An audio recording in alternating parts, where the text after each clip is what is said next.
that's funny. Let's see if we can clear that. Yay, that cleared on its own.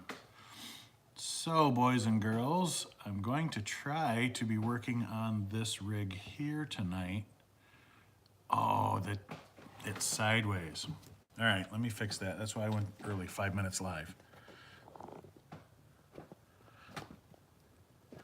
So, let me see if I can fix this.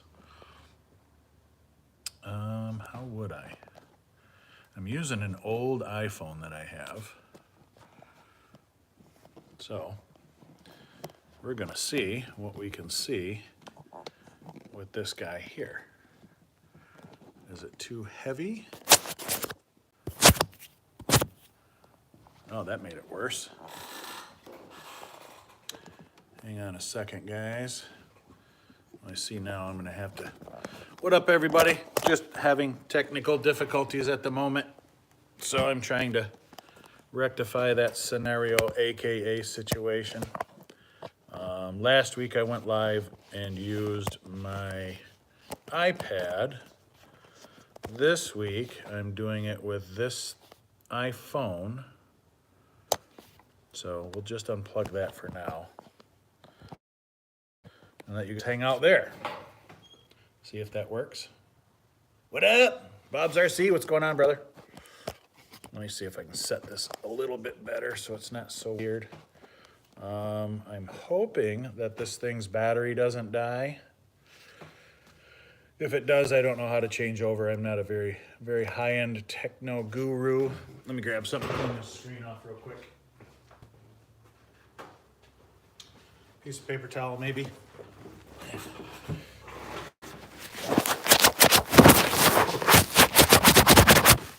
There.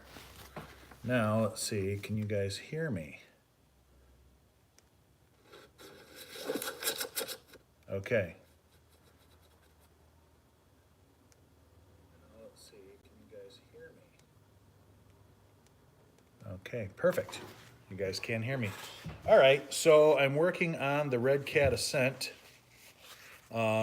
This is my truck I just ended up picking up recently. There it is there. And there's the body over there. And here's some upgrades. So I'm in the process of upgrading this truck with all the Red Cat upgrades that they come out with, because I thought they were kind of cool that they came out with stuff with their truck.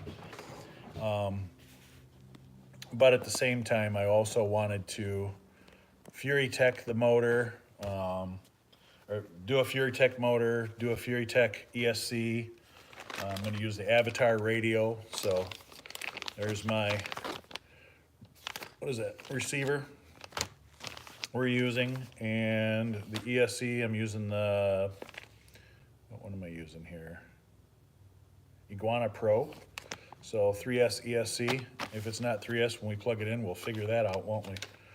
And then we're using a micro Komodo. Now, I don't know that the micro Komodo is going to work for this build. And the only reason I say that is, look how far apart those screws are, if you can see it. Maybe. Anyway, oh, there you go. Look how far apart those screws are. They're as far apart as the TRX4Ms were. So I don't know if this Fury Tech Komodo, micro Komodo, is going to work, or if I'm going to have to use the TRX4M version that comes with that motor plate, because this motor that comes in the truck is as wide as the TRX4M motor. So here's my transmission. I took that apart. Let me bring you guys in a little closer here. I feel like there's no way you should be that far away. I know this is a bit too close and weird, but anyway, we'll try this. So the TRX4M, nope, the Red Cat Ascent. I'm gonna keep messing that name up. I did the metal gears. I'll give you a little metal gear set. Let me see if I have that. I don't have that part number. I took out the trash. But the little gear set here is a upgrade part. So I took this out, and obviously once I get a motor mounted in here, I'm gonna load this up with marine grade grease, just so I don't have to worry about rust getting into my bearings. This did come with bearings. Another thing I was surprised to find out is that these guys came with a 1.2 inch wheel. So this isn't the standard 1 inch that everything else comes with. Well, the SEX 24s come with, and they're glued. They're not a beadlock wheel, which I also kind of wish they were, because I've seen a few reviews where they said these tires weren't the greatest, but I feel like they're pretty soft. So if you gave them a chance, they might be just fine. I don't know for sure, obviously. So yeah, that's where I'm at with that stuff. I wonder, can I get this to stay here and not pointed at my ugly mug? Pointed down at my desk. So sorry guys, this YouTube stuff is all very, very new to me, so I'm not very overly familiar with any of it. There, I think that's a little bit better.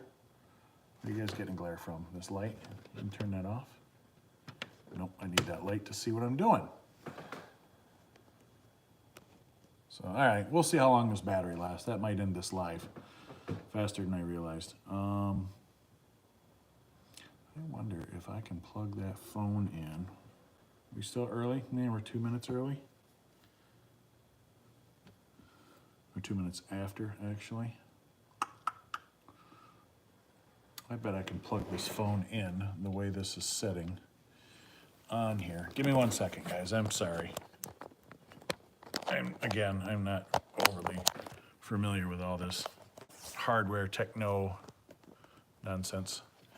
All right, plug in the phone. Now, phone's plugged in. Now let me loop that around there. Too many wires. I'll hang that off there.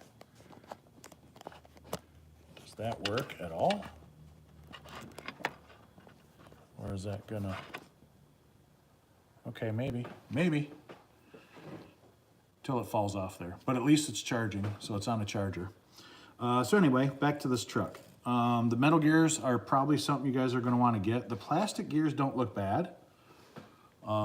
They're pretty decent, but I feel like the metal ones are just a good precaution to get for the truck and installed. Also, if you guys are looking for if you guys are curious on these trucks, I have a bunch more coming that should be here middle next week, maybe. I don't know. It depends on when they get shipped out. I ordered 12 or so trucks. I can't remember exactly. And they were gone in like 2.5 hours, 3 hours. So they didn't last very long. So yes, anyway, back to the wheels. These are 1.2 inch wheels. Which I thought was a bit of a surprise, because I've seen the Enduro wheels be a 1.2 or 1.3 now. A lot of the Mias Racing are 1.2 wheels, and usually the SEX 24 stuff, but I guess this is 18 scale, so maybe the 1.2 is going to be the new standard for the 18 scale, because I know a lot of them are doing it. The TRX4M Mia stuff, that is all 1.2 inch. Well, a lot of it is. I haven't grabbed a lot of it yet. I'm gonna still grab some more here pretty soon. But here's something I wanted to talk about too. This is the little brass, and again, I apologize, just let me give this is catching up with that. This is the brass portal box. So you guys can see that. That's the inside that faces the axle. A couple screws there hold a bearing. And then the outside brass piece, I think, will go on the front or the rear of the rear axle. It's funny, I got this thing the other day. I still haven't plugged a battery into it, so maybe I'll do that tomorrow when I finish it, because I know I'm not finishing it tonight. But anyway, I think the portal boxes will go, the brass for the portal boxes will go front or rear. So I put the cover on the front with the knuckle, and then I ordered another bunch of brass stuff, the aftermarket stuff, with these other trucks I ordered for the rear. So I'll have brass outer, and it doesn't look like you can do the rear, but there are notches for screws, like screws go through inside of here. So maybe you can take the inner out off as well at some point, I don't know. And change the end of the axle to do it all in brass like I'm gonna end up doing with this front. And again, I'm doing Fury Tech, I'm going brushless.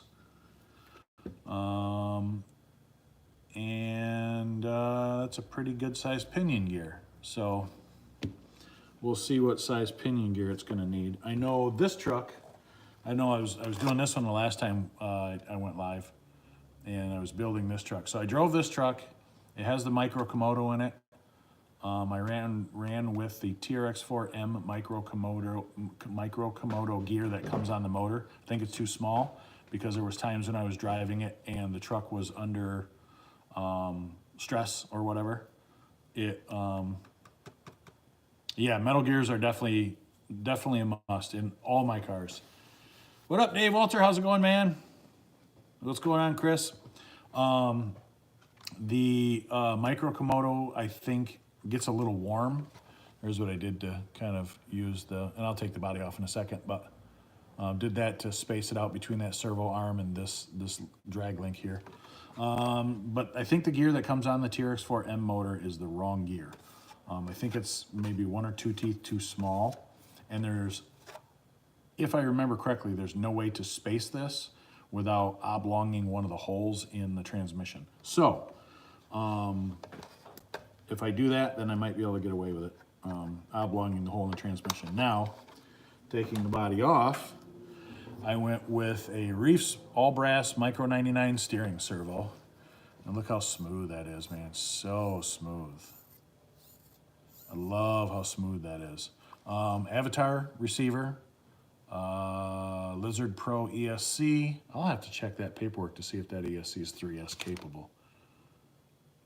Brushed Pro. Oh, this is a brushed ESC, Iguana Pro brushed. Not putting this ESC in there at all, because I don't think I have the brushless ESC in stock. Either that or I'm gonna have to wait till my order comes in, because I did order more.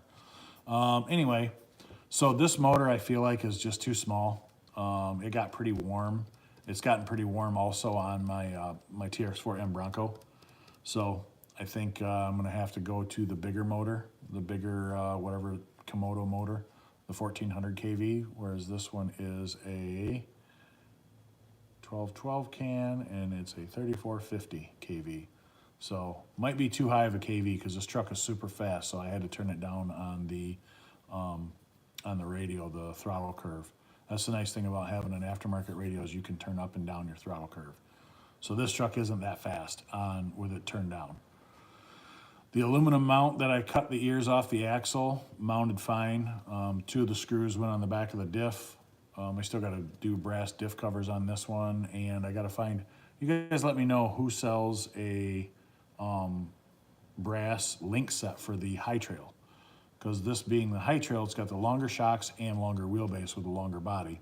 So the brass links that I had that I thought would work, none of them will work, top, upper, or lower. So I want to keep a bunch of brass on this thing, more than I probably need, but it's my truck. I like it. I think it's cool. It works for what I'm trying to do. Still got the lights in there. They're kind of fun to use. Love the bumpers on this, so I'm not taking the bumpers off, not changing anything about the truck. It's a really cool truck. I wish Traxxas would let me carry their stuff. I'd like to have some of the stuff in stock so I could have access to it immediately when I got the bug in my bonnet for it, because I'd like to have a bunch of these trucks here. Anyway, so, well, it looks like I'm not going to get to use the ESC that I thought. And I've got the brushless one coming, but it's not here, so that does me literally no good. Let's check. Oh, what? Let's finish the axle. I was working on the axle last night. So I have a servo mount, so I'm going to put that on here. I have the link set, so here's all my Ascent 18 upgrade parts. I'm going to be changing those. I've also got a set of shocks that I pulled off one of my other little trucks. These are the big bores for the FMS. Is it the FMS rock van or the Hobby Plus rock van? same company, just different name on the packaging. Anyway, these shocks are the same size, and I feel like they're gonna be better than these. I don't really know that I care for, and plus the truck's red, so that'll just be kind of nice. I don't know that I really care for the spring down low thing. I don't know if it matters. They go down about the same, but these are oil filled and they're pretty smooth. I've seen Jason's RC last night. Do Trio? Trio, I don't know if they have a lot of stuff out for this truck right now. That's a good question. I didn't check. I would say check A-Main, see if A-Main has anything. They are the ones that normally I get my Trio stuff through for all my trucks. And I did not check A-Main. The only thing that sucks, going back to the shock thing, is this is a little ball, that pivot ball that kind of captures. So there you go. I'm gonna have to, see that little cup? I'm gonna have to run a longer piece of hardware all the way through. Nice thing is that's got a 1.5 millimeter socket end on it. So when I replace this link, I'm probably gonna have to go with a 1.5 longer piece of hardware. Let me pop this back on so I don't lose it. Let's see if it'll even pop back on. It should. Anyway, I'm not even gonna deal with that because it don't want to. Fine, it don't want to, it don't have to. Pop the other one off while I'm at it. So, I'll be doing the links. I'll be doing the brass servo tray on here as well. I'm gonna do the brass skid plate for the chassis to mount the transmission into. And eventually this is gonna get a Reefs Micro 99 servo as well, just because I've really enjoyed how consistent they are. I haven't had one yet that's let me down. I threw the 55 in something. I can't remember if I threw a 50. Yeah, I threw a 55 in something, and I was kind of disappointed. So you guys that want to get the Micro 55, I'm not saying don't get it, but I'm saying it's probably going to be a better shift servo than it's going to be a steering servo for these little 18 scale trucks. Because you can put a little bit of weight in them. Like these wheels got brass rings in them. So these wheels are gonna be heavy. And then I'm gonna go to the J Concept 63 millimeter Scorpios. So I keep the same outer diameter as the stock tire. Just smaller rims, so I have more sidewall flex, which good or bad, doesn't really matter. I can tune that out with foams and tuning rings. So it's like, I don't know. But anyway, back to what I was doing. So checking to see if this motor will work for our transmission, or if we're gonna have to order a different motor, the TRX4 M1, because of how wide the gears are, or the mounting plate is. Put that over there. I have a feeling I'm gonna have to get a different motor as well. Or maybe I can just order the FuryTech motor plate. That would be nice. So all my stock stuff is going into a pile. Can you see it over here? Nope, not really. So stock stuff, battery tray, skid plate, shocks, all that stuff's gonna stick over here to the side. Yeah, you can kind of see the stuff there, whatever. So let's see here. Will the FuryTech Micro Komodo bolt up to our transmission? Yeah, that gear is for sure way too small. And hopefully I can just use a flathead and pop it off. But let's see first our transmission housing. She's gonna be a tight fight. She's gonna be a tight fight. Let me transfer all my gears over to the other side of the transmission. It's nice that they keyed this gear, kind of like with a hex design. I don't know if you can see it, probably won't focus. I'm using just an iPhone right now, old iPhone 8. So next gear would be this guy.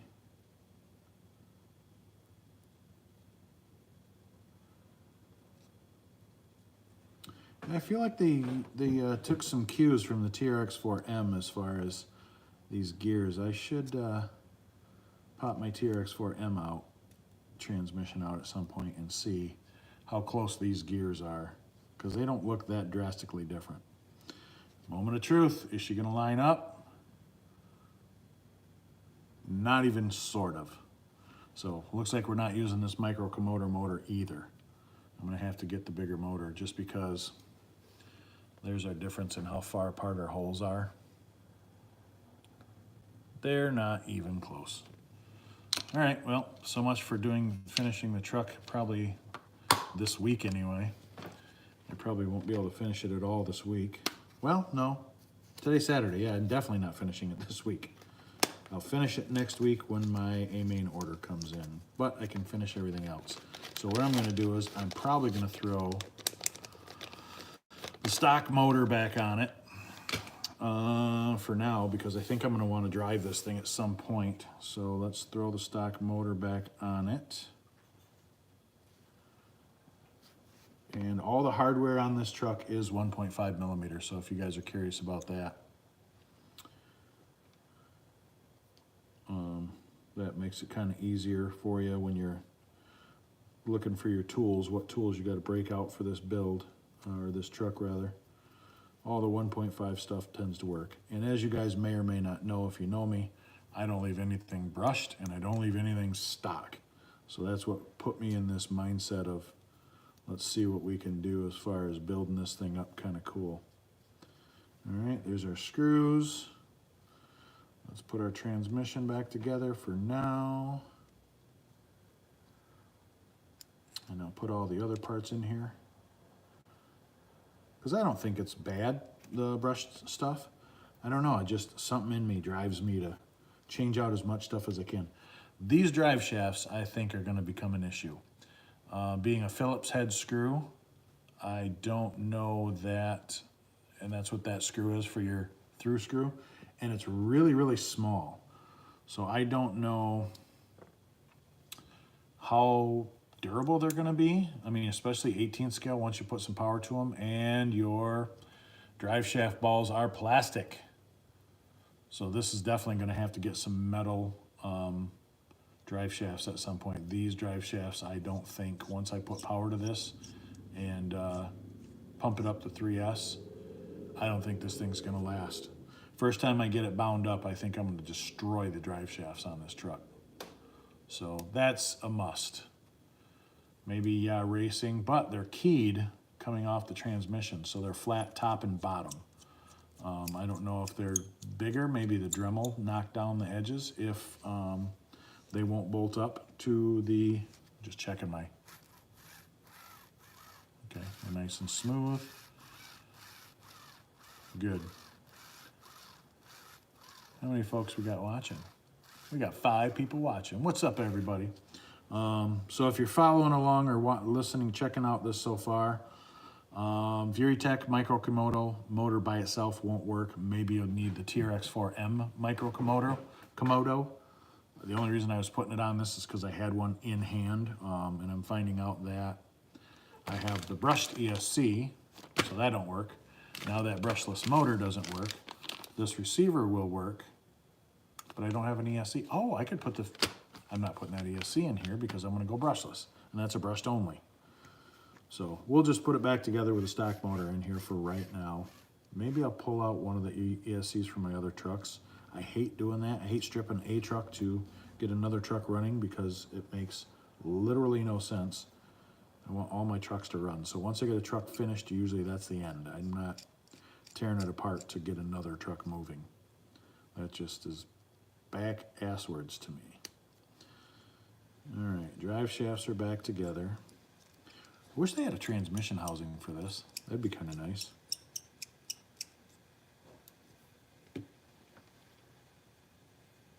Thought I heard the wife sneaking around in the back garage area. Apparently not. All right, so let's put this guy back together.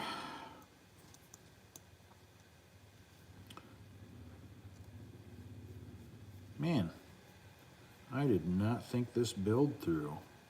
I don't have nearly all the stuff. I gotta start reading labels. One of these days when I start reading labels, maybe I can actually make sure I got the parts that I need before I go live and start talking about how I'm gonna do this build.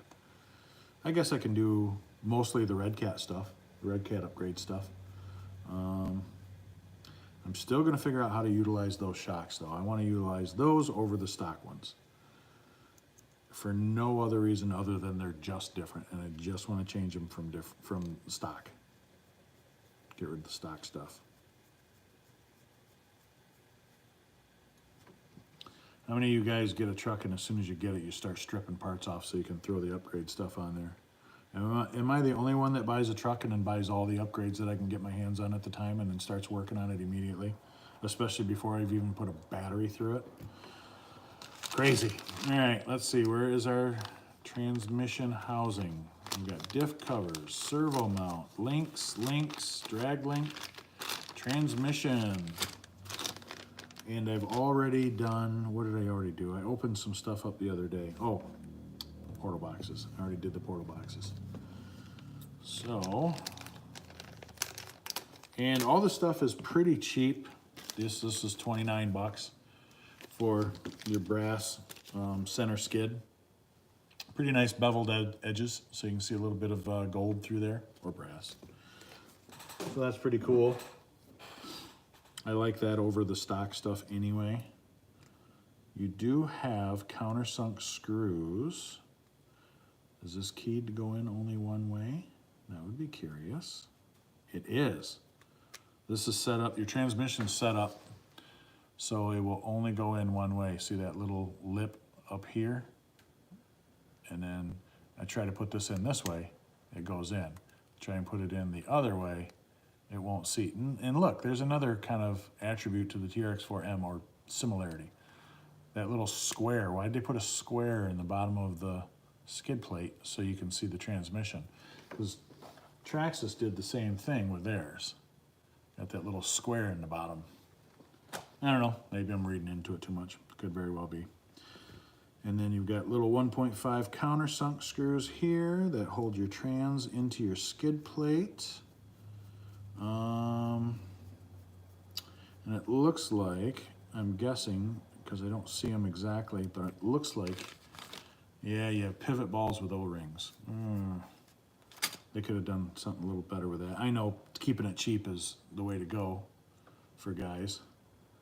Some of us need to keep it cheap, just so it's simple, easy to work on, easy to find parts, easier for them to machine and manufacture parts, especially if they're pulling parts off the shelf that already is out there manufactured for another model that they can just say, hey, we can use those on this truck too. So I get it. You guys aren't as talkative tonight as you were 2 Saturdays ago, or was that my live when I just went live with that? I don't remember which one it was. How many viewers we got? 7? We definitely have less than I normally have. No, that's not right, because normally I don't have any because I'm not on YouTube. But anyway, I know that was kind of weird. Weird to me too.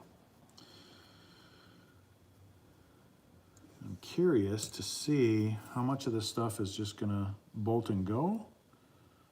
You've got a couple different holes, it looks like, so you can mount your links in a couple different places. So if you want them up higher in the skid plate or down low, further on the skid plate. It's kind of interesting. Pretty smooth. And yes, I didn't put oil in this or grease in this yet. This transmission, I'll do that once I get the motor I'm gonna leave in it that I want to stick with this. I might even actually put the stock ESC receiver back in this to use the stock radio. One thing about the radio is kind of cool. Kind of reminds me of the SEX24 stuff with this little cover and all that. But it's got a channel 3 position, and it's got a push button channel 4. So that's kind of cool. If I was actually debating on, because you have these big plates in the front and the back, putting a micro Komodo servo winch on this thing, that would be a little bit much, I think. But I got the servo mount too, so for the Reese Micro 99 servo winch, so I might do that. Let's see here. So I should just put this back in the chassis for now, maybe? Yeah, we'll just throw this back in the chassis for now. Ooh, which direction did the motor face? I don't remember. Those are kingpins.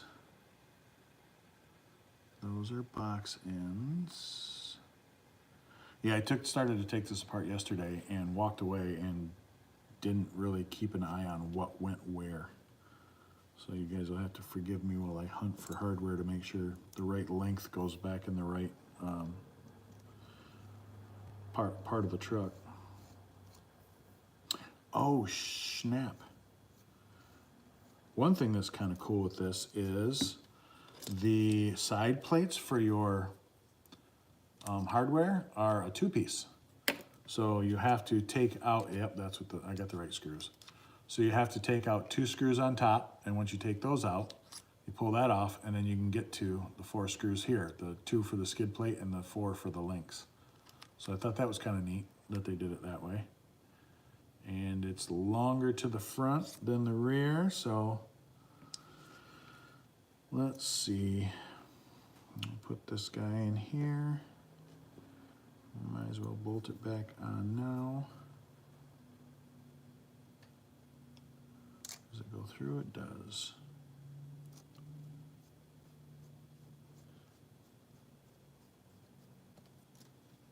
Come on, are you going in there or not? There we go. So those screws should be thread locked because they're going into metal, but whatever. I'm not going to bother with it right now because, like I said, I'm gonna I'm gonna be taking this back apart at some point to do the brushless stuff. So yeah, got that little side plate, and then you put 2 screws in the top, and now you have a smooth kind of slider, kind of like the fancier ones for the 10 scale stuff. What up, John? No worries, brother. We're not doing anything exciting, just working on this little red cat. Let me know if you guys have any questions on anything or suggestions. I'm always up for something different. I'm not one of those guys that tries to tell you I do custom builds because I'm just bolting pre-manufactured parts all together. But I do build a ton of trucks. I have to laugh when some of the people out there in the world are like, I build custom trucks. I buy all the parts and put them together. Is that building a custom truck? Or is that just putting all the aftermarket parts onto a truck that's pre-existing? Uh-oh. That's saying low power. Why is that? Huh, it didn't make a sound.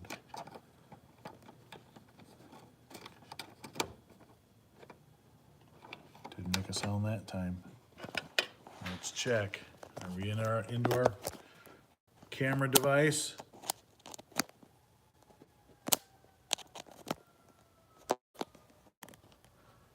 Uh-oh, I might lose you guys due to my dumb idea of not doing using my iPad. Instead, I used an old iPhone for filming this, videoing this.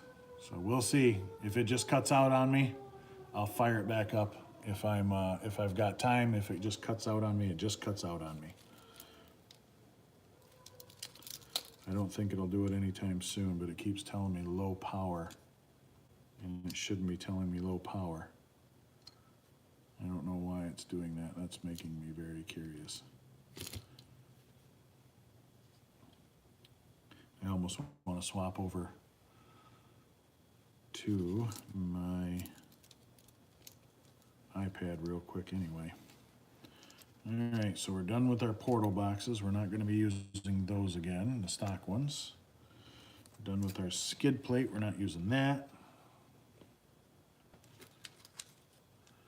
You guys may have noticed, got a new tattoo. It's got the new skin stuff on it right now, so it's still going through the healing process. My wife did a tattoo on me Thursday morning, and then I did one on her. Was it Thursday? Wednesday? I don't know. I think it was Thursday. Man, that's an awful long screw for this. That's got to be it. It's countersunk. So how many of you guys plan on getting the new 18 scale stuff? And what do you think of the 18 scale stuff turning into more of a popular thing than the 24th? You think it's just a phase? Yeah, I build a hodgepodge pile of parts too, man. I've put together stuff that I found. I had a truck in here earlier that was just literally a pile of random parts. It's got TRX4M parts on it. It's got SEX24 parts on it. It's got FMS parts on it. Oh crap, I can't put those on yet. I've got to put my links on yet. So I put those on lower pieces too soon. Yeah, I've done a bunch of random builds of just whatever pieces and parts I came across that if I had them sitting around, it was like, hey, let's put some stuff together just because all this stuff will slot A, tab B type deal. It'll all work. All right, so we're done with that for now. Let's do our front axle. Let's do our servo mount first. So let's get our servo off of here.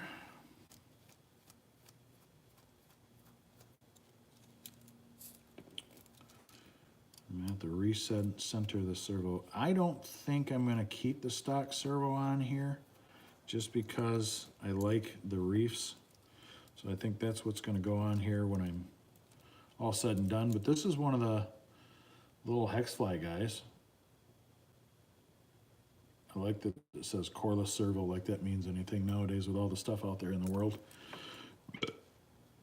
Maybe it does, I don't know. I've always laughed because I feel like even the Amazon cheapy servos say coreless and brushless, and it doesn't hold a whole lot of water with me. All right, so I'll get rid of our top links because we're not going to use those anymore. And then we need to pull off our servo mount. Does this really only mount in one? Oh, it does. It only mounts in one spot. So it's what your link screw threads into. And that's your stock little servo tray. There isn't really a whole lot to it. I'll hold it in front of that door where you get a little better view. That's pretty flimsy. So we've got the brass one that we're going to throw on here to give it some weight on the axle. And that's another $30 part. So it gives you guys an idea of what you're looking at if you end up picking one up. And it is just as thin. No, not really. Yeah, it's not as thin. Not at all as thin. So it should give your truck a little more heft. It's got thicker components, thicker arms at both of the axles, thicker servo uprights. So a little bit better component. We'll get that on there. And that will be that. And then we'll add our links to it. And once we add, well, actually, I could probably throw the, oh, I got to do diff covers. Almost forgot. Got diff covers to do as well. Oh, 2 screws in the front for your diff covers, and that's all done. That's cool. Let's see how much grease they put in these diffs. Oh, and that's a shorter screw on the bottom. Okay. Would make sense because the top screw needs to be longer to go through the servo mount. Grease, you guys. Come on, guys. That thing's just about bone dry. So let's grab a little waterproof marine grease for this. And this is my, why I don't sell it, because you can get this whole tube for like 11 bucks or something at Walmart, or Advanced Auto Parts. I use that stuff way more often, this stuff rather, because it's waterproof, it's cheap, it's a giant jug of it. Oh, we don't need that much. We need some, we don't need that much. And lay it against my gear face and do a couple of spins here. Pull it down in there. And then we got to get our brass. Where did I put that piece of paper towel I just had? All right, well, there's that. Diff covers, where are you, diff covers? There they are. And the diff covers, also $29, $29.99, straight off Red Cat's website. So as most of you guys know that shop here, I don't mark anything up if I don't have to. If I do mark it up, it's because the price changes. But yeah, I don't mark anything up if I don't have to. All right, so this goes on. Okay, only goes on one way. Oh, it's got a little beveled edge at the top. Isn't that cutesy? So you can see a little brass up at the top of the, I don't know if you guys can see that or not, but the bottom is black. So you'll just end up scratching that in, and then that will have all the character it needs. All right, bottom screw is the short one, so we'll put that back in there.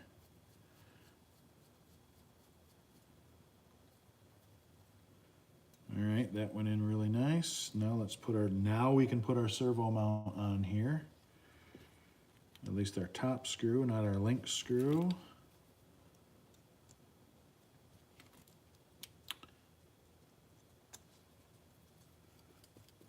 The dog's walking back and forth behind me, wondering why she's still here. Tortilla the dog. All right, so there's that. Now let's get, and the links are weird. They come with front links and rear links in different bags. And there's your 24 and 24. So 25 bucks a link set for front and rear, which is kind of weird, but I would think they would just throw them all in one bag, but nope, that's not how they did it. I also wonder if, see how big that is? I wonder, it's all 1.5 hardware. I got some TRX4M Mias brass links. Let me see something. I'll be right back.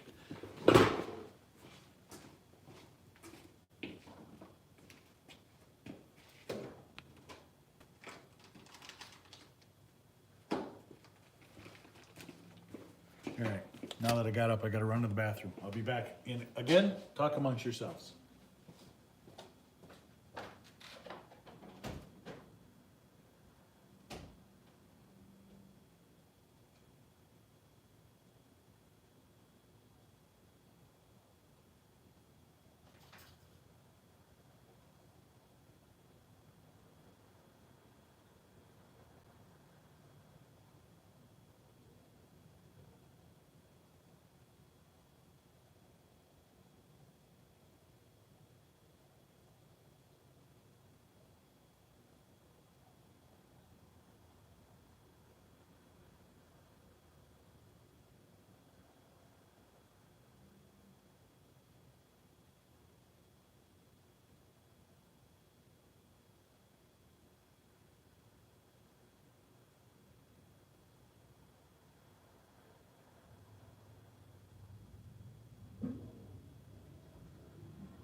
All right, I'm back. Let's see. So far, this 1.5 hardware might work for this TRX4M. Let's check our links. These are the, let's try our rears. Oh, they're too long. Yep, they're too long. So this Mias Racing all brass link, which I wanted to use, is too long to work on the rear. Let's check the two for some reason I have left for front. And I have some aluminum ones that are all sorts of weird lengths. These are our front links, and these are too long and too short, so I couldn't use them for the uppers or the lowers. Dang it. I'm gonna be stuck with these 4 brass links forever, because I couldn't put them on this truck because it's got the long wheelbase, it's the high trail. So they will do me no good there. Oh well, I'll use them for something eventually, or I'll buy another TRX4M Ripper or something off somebody and throw them on that. All right, so we're done with our diff cover. That's our other brass one. So now we need our front links. That's our rears. Here's our fronts. I'm sure they have a better way they could do these links and O-rings and rod ends and stuff. but I don't know if they'd be able to keep the cost down, so they pass it on to us when we're buying these trucks and not getting charged an arm and a leg because they have, you know, super cool, specifically machined rod ends and press fit into there and all that stuff. I'm not a fan of the O-rings on my Lynx. I know Hot Racing does theirs the same way. I think Yeah Racing does too. But I swear, if there's some company out there that does Lynx with rod ends that are pressed in. And then the easy way to do this for me is usually a set of needle nose that you have to press to open. I'll put my O-ring on there. Whoa, O-ring went all the way up. Put my O-ring on there, hold it up to my pivot ball, slide it down, open it, and pivot and hook in. So I'll open it up like this, and I'll put the bottom end in, then flip it over the top, and boom, your little pivot ball has an O-ring now.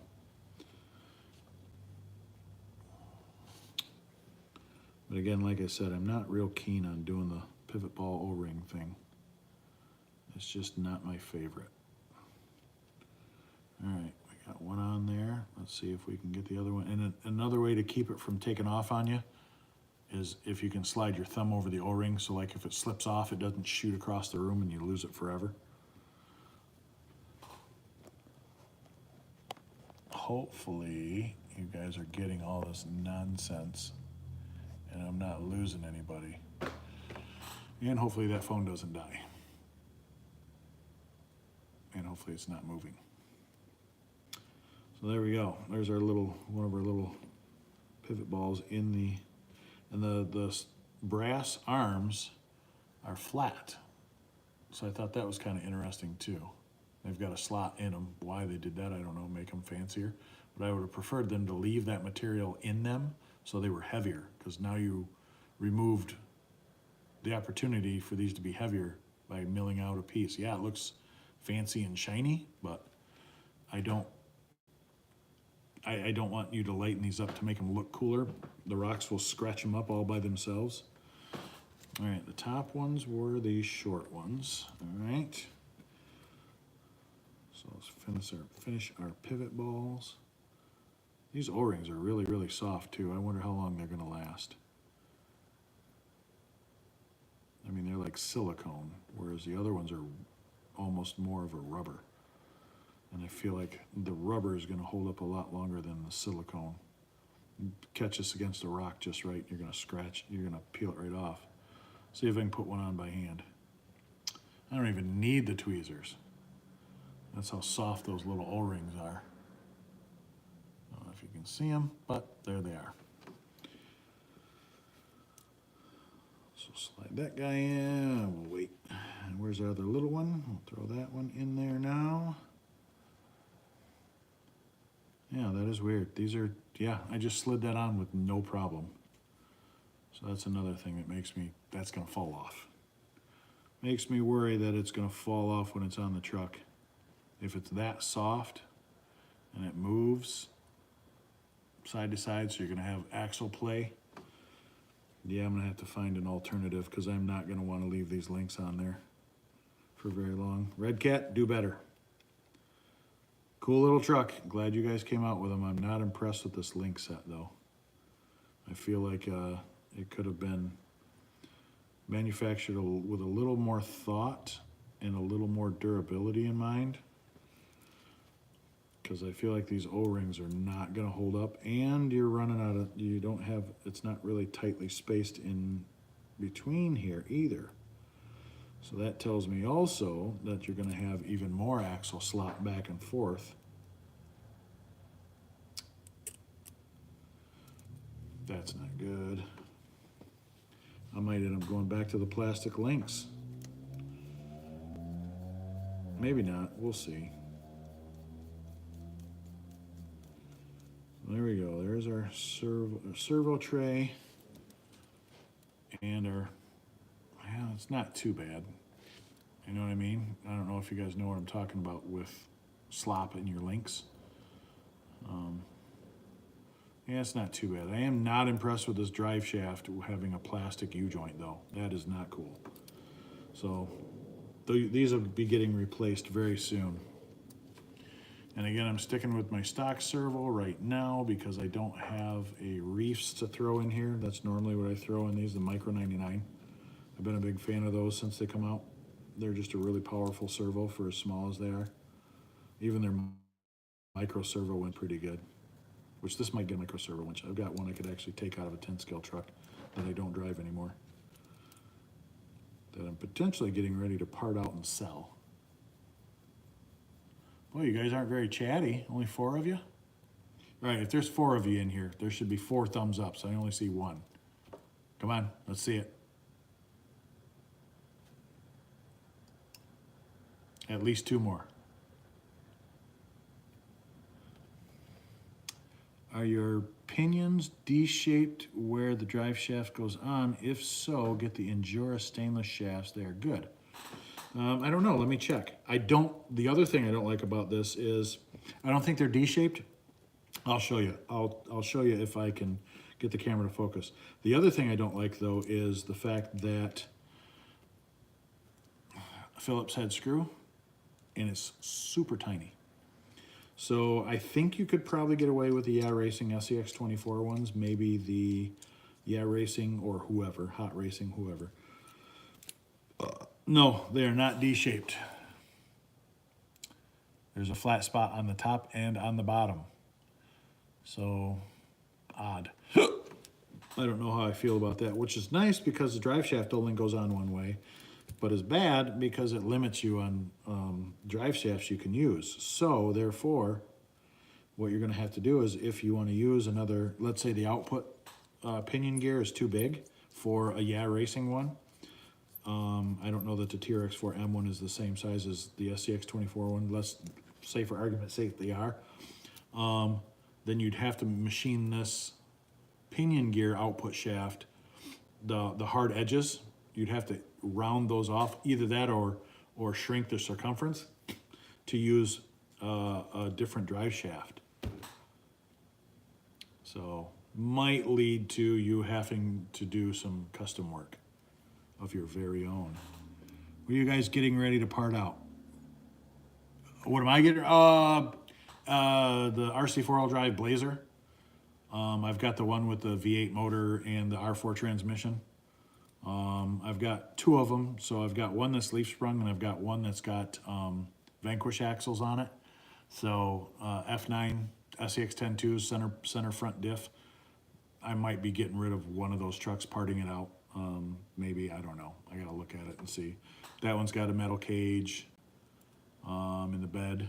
It's got, the interior's been fixed so the dash isn't below the windshield. It's got a light kit that's hot glued into it that won't come out. The chassis is just a standard TF2, I think it's a standard wheelbase, I'm not positive. All right, now, so we've got our upper links, our servo mount, and our diff cover. Now we gotta do our lower links, and we're gonna switch shocks to these Hobby Plus, I think, shocks. Yeah, I think they're Hobby Plus. These are what come on the CR18 Pro, so they're big bore. So let's throw those shocks on, but I'm also gonna need, at the same time, hardware, maybe. Let's see. I think I'm gonna need hardware. Let's do our lower links. Yeah, I'm gonna need hardware. Oh, that's kind of cool. See, so this is what I was talking about with the, let me see. Yeah, that's how the bottom of the Ascent 18 shock goes on. It just goes over that cup. And I'm not going back to that. I'm going to a through hole like a normal shock. So that has a hole that goes all the way through. That's what's going on in the truck. So let's put that hardware up here that we're not going to reuse and get our shocks out because I've got 4 of these. So yeah, pretty much all my 10 scale trucks at some point I'm gonna either get rid of or downsize or something. They're just sitting on my office wall in my office right now, taking up space. Did the same with my FCX18 LC80. Yeah, that's a cool truck. Yeah, I want to change them to get rid of the tiny Phillips head screws, but for right now, I'm not finished with this truck and won't be, at least tonight, maybe the end of next week. So I'm going to leave things, throw it back together with the parts that I have that came on the truck. The parts I don't have that I've got to order in, I'll get those, and then I'll add those to the truck. So we need hardware, and I need a long M2 screw.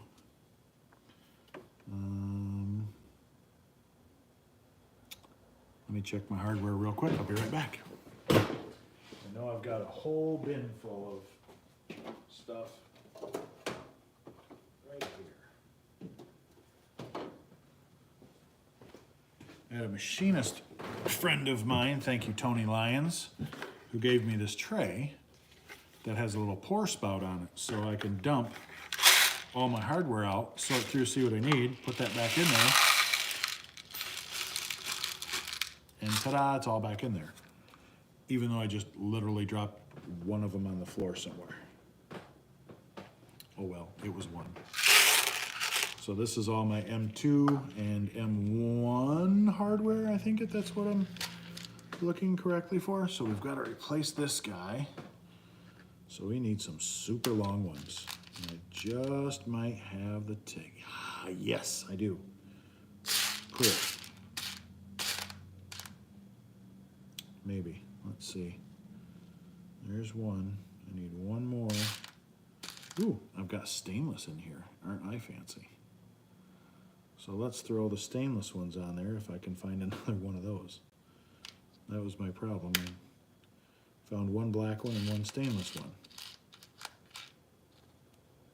Nope. Dang it.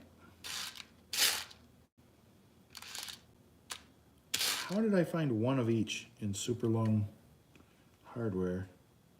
All right, if I find a super long black one first, that's what we're rolling with, two black ones then. I couldn't find another stainless one. I'm still gonna have to find them for the rear though.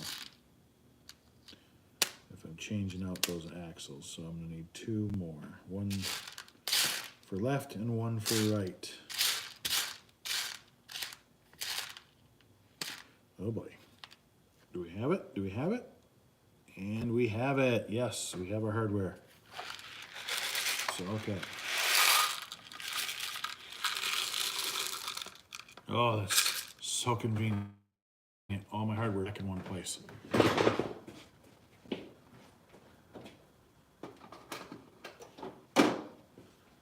Love having that bin. That's what I used to do when I bought all my stuff off people years ago. When I do the big purchases off of Marketplace and Craigslist and all that, when I buy guys old collections of RC stuff, I would tell them, hey, bring me all your stuff you got, I'll take it. And they're like, oh, it's broken, it's vintage, it's whatever. I'm like, I'll take it all. Because the first thing I'm gonna do is take all of the screws out, all of the bearings out. Let's see, real quick, if they sent us any extra O-rings. I bet they didn't. Oh, they did. They sent us one extra O-ring. Come on now. You could have sent, they sent us no extra O-rings. In fact, I'm one short. Really? So I'm gonna have to, I have 3 O-rings and 2 pivot balls that need 2 each. Did any stay in the bag? Ooh, looky at that. That one O-ring stayed in the bag that was in my trash. Luckily enough, I emptied it though, so I would have, normally this trash can's full of parts wrappers, so, but I emptied it this morning or yesterday. Yesterday, I think. How many viewers we got? Oh, we're down to 3.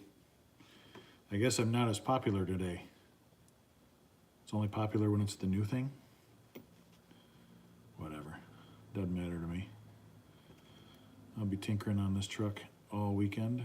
Oh, I take that back. I got tomorrow off. I am going to be nowhere near this building tomorrow. I will be somewhere else entirely. All right. So use our new long hardware. Oh, we might need even more, a longer piece of hardware though. That's going to be sketchy. Let's see. Yep, that's the hardware I picked up is not long enough. Need more.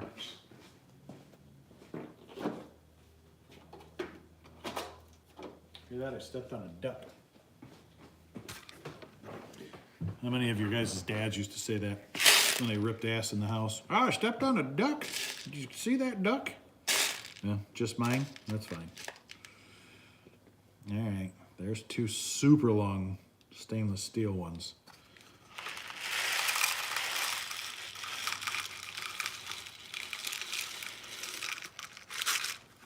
All right, I'm gonna keep this somewhere close. Yeah, yours? That's funny, isn't it? All right. Super long screw. And it's nice, this is all 1.5 hardware that I had from my TRX-4M stuff that I was building when I was building those trucks. So, and this screw's too long. Look at how long that thing is. It sticks way out there. And I don't think I can thread, well, let's see. Let's try and thread it in first before we go throwing the baby out with the bathwater. Well, I spoke too soon. It's just fine. Totally fine. Okay, there we go. Boom, there's our new Hobby Plus Big Bore oil-filled shocks. So, cool. Now, let's put that portal box back on. It's funny, these have an R and an L on them, so this one would be our left one. And we'll obviously know immediately if it's going to go together or not. And there we go. These shoulder screws for your kingpins, for your knuckles, are Phillips. I don't like that either. I don't like Phillips, and it's only a personal preference. I know it's by no stretch anything big, but I'm not a fan of throwing Phillips head screws on there when you could have used nope. You could have used, use your words, Allen heads. So these don't have really far space. There's no threaded spacer, like these don't bottom out. So if you tighten them too tight, they're going to bind on your steering axle. So they're going to pinch that. And if you don't screw them in all the way, they'll work themselves out. So what we're going to do is we're going to throw a little bit of Loctite on these. That is interesting. Well, you should always, again, Loctite when you go metal to metal. That's just kind of a given. And be careful, don't do too much, especially with these, because if these are drilled and tapped all the way into the portal box, once you leave this truck sit, what that will cause it to do is that will run into your portal box gears and bearings, and it will potentially seize one of them. And then you'll fire the truck up and wonder, why is my motor so hot? Why is my ESC so hot? Whatever. I have a bunch of it on my finger still, so I have experienced that one too many times where I ended up smoking an electronic because I didn't catch in time that I had froze the bearings. I think I did it with my Slash four-wheel drive I used to have. All right, so there we go. Not a very serious steering radius on these. Oh, and it hits that screw that I put in. I wonder if it hit the stock shock. I bet it did, because this is in farther than my stock shock was. Not by much, but it is. So, okay, well, there's that. And then we also have our brass front drag link that is $10.99, and that comes with, I'm only seeing 3 O-rings, and you definitely need 4, so maybe the 4th one is up in the bag somewhere. Oh boy. Yep, it is. It's hiding in the bag. So we'll put that on there once we put the other link on, and shock.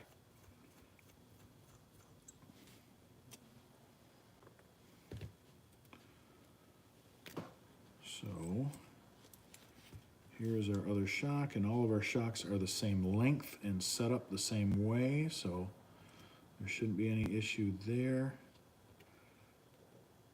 They're all the Hobby Plus big bores, so I didn't do 2 of those and 2 of something else.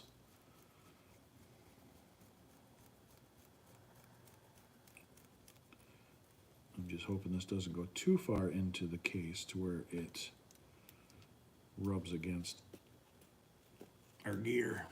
It's rubbing against our gear. Do we leave it on there and let it self-clearance? That is a bad idea. Dang it. Now it's going to interfere even more with our portal. Yep, it was. So these screws, if you use them that are too long on an aftermarket shock, they go into here and they'll either push on that bearing or they'll push on the shaft and push it over maybe. So now it's sticking out further, but my problem is now it hits that portal box more. So I'm not a fan of that. Maybe I'll just break out the Dremel and I'll cut away part of my portal boxes, because I'd rather cut that away than the screw head. Because if you cut the screw head away, you're leading yourself down a path to all sorts of other problems you don't want to deal with. All right, there's that. And again, we're going into, with our Phillips head screws, we're going into metal, so let's use a little bit of Loctite. That was a little too much. Give some to the other screw. And it's a good thing I'm not driving this thing right away anyway. That'll give a chance for all this Loctite to set up. And I won't have to worry about coming back through and having to break a bunch of screws loose because the Loctite seized everything solid. Or it worked itself out and I didn't give it the chance to set up. So, there we go. There's our other portal box. I don't think this has quite the steering radius that the TRX-4M does. We'll see though. I know I'm comparing potentially apples to apples, but it is an 18 scale truck, so if it doesn't isn't able to compete with the other 18 scales on the market, then you're only going to be getting a truck that's cheaper than the other trucks, not better, or not equal to in quality. So far though, I've been pretty impressed with this truck. I've enjoyed it thoroughly, aesthetically. I haven't driven this truck yet at all, but the couple guys that I know that bought them from me that have gotten to drive them, or a couple of the guys that I know that have gotten to drive them, have enjoyed them. Kevin, Sliding Sideways RC, has driven his, and he's enjoyed his, so I'm sure these guys are going to be a pretty good truck. I am still live there, Doll. You want to be on camera? Sure don't. Okay. I love that you're live, though. You love that I'm live versus unalive? Alive. Alive, okay.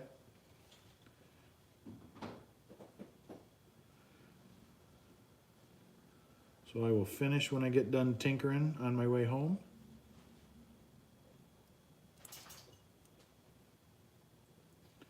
Ooh, the one of those pillow balls didn't want to just slide in there real easy. That's interesting.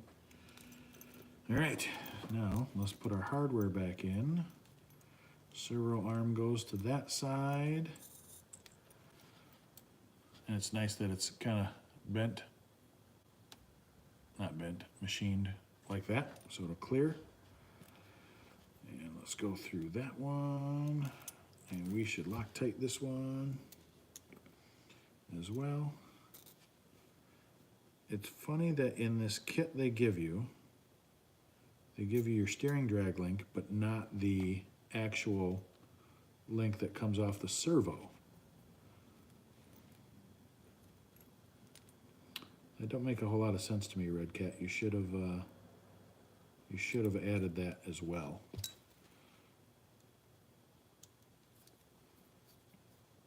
I don't understand why you wouldn't give two links for the front of this.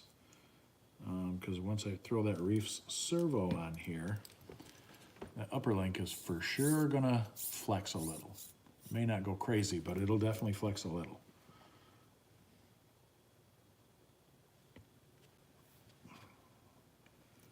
We'll see though, maybe it'll be fine.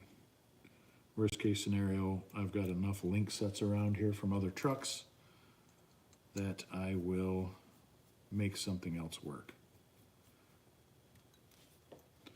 So there we go. There's our front axle with all our little brass links and our Hobby Plus shocks on there, big bores. Pretty sure they're Hobby Plus, I don't remember. This didn't come with a servo saver at least, so I can appreciate that.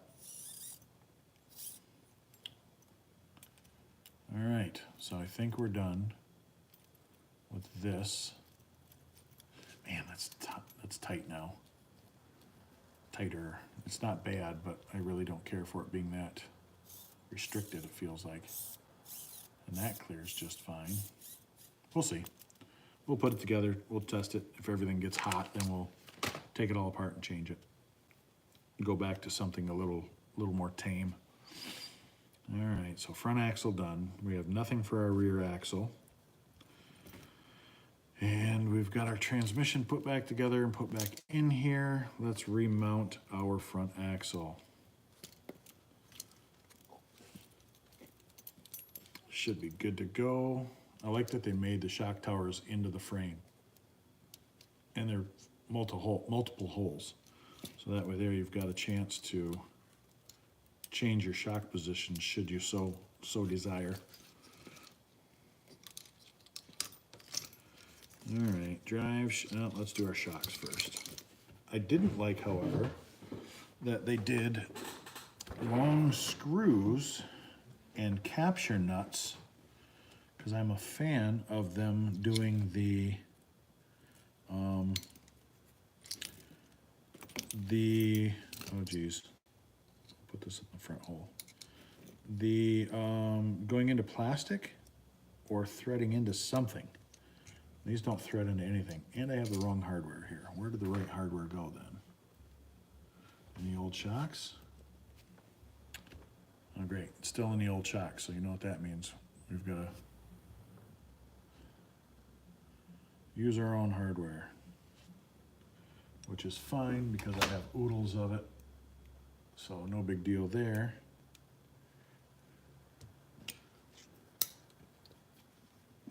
Oop. So I like how they made their shocks proprietary for this truck, and I don't like how they made their shocks proprietary for this truck, because I can't use these shock posts or shock hardware on the Hobby Plus shocks that I'm throwing on this truck.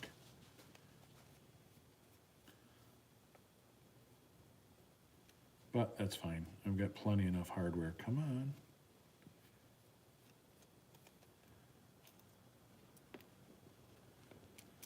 So stock shocks already replaced on the front. Then we will replace them on the rear. We need more hardware.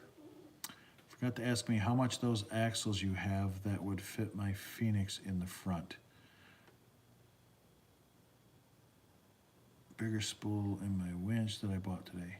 Sorry, was it working? The axles, the fat axles, Boom Racing fat axles, I think the front, I told you, maybe I didn't.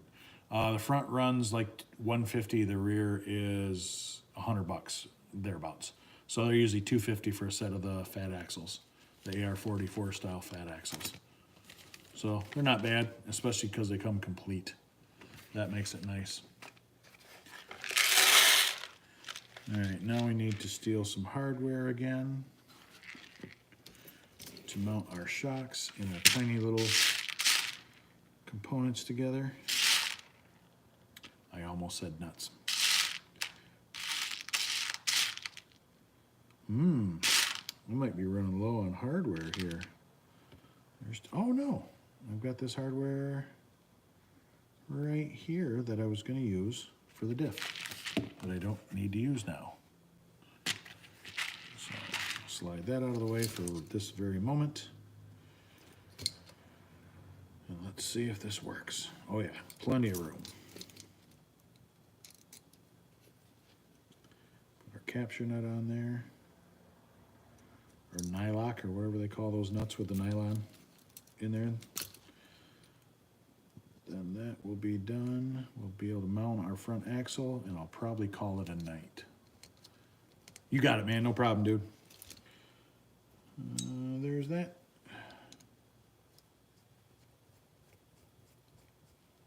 Oh, I was holding that nut with my fingers. Oh, and it worked. Okay. All right, let's put the other shock on here.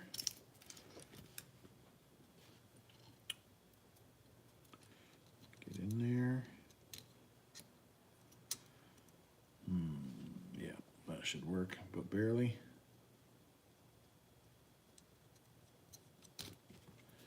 Let's see if I can hold this one while I tighten this down too. Oh, it worked. Might want to use a longer one in there. All right, now let's mount our links and our drive shaft. So that link first.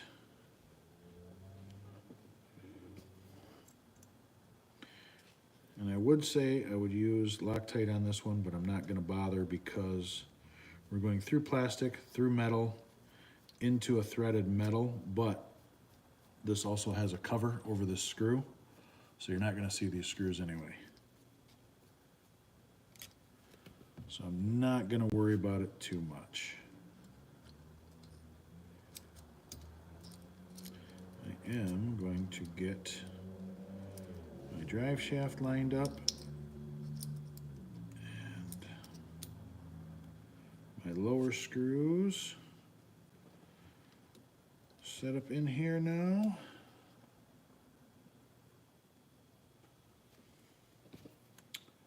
For at least one link at a time. Come on, rock back this way. Did I mount these? I mounted these wrong again. I hate it when I do that. So I put the wrong link on the wrong part of the skid plate. So it's the upper links that go further out and the lower links go closer in. Is that right? Yep. It'd be funny unless I completely put the wrong links on the wrong top and wrong bottom. No, that can't be right. They're crisscrossed. I think I screwed up. Put the wrong links on the wrong end. Should have put the short ones. No, that's right.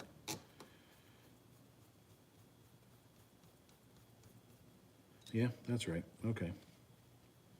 I don't feel like such an idiot now. What are you doing, Dow? I don't know.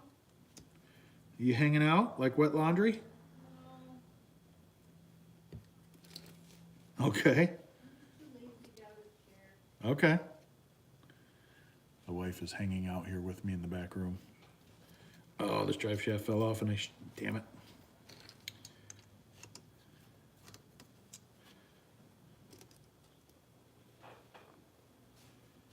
All right, let's get our drive shaft lined up.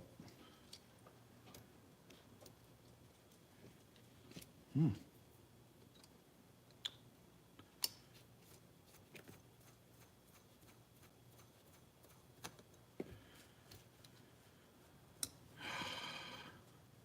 hate it when I have to take stuff apart to put it back together. But here we are.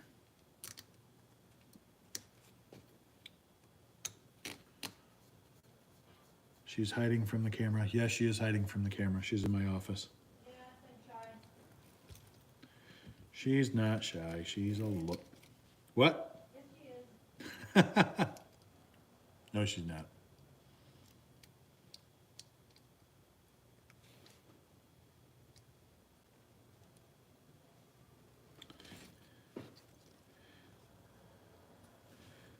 Come on, get in there.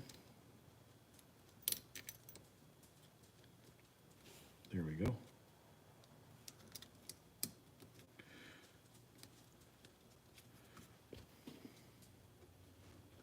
It's funny, babe.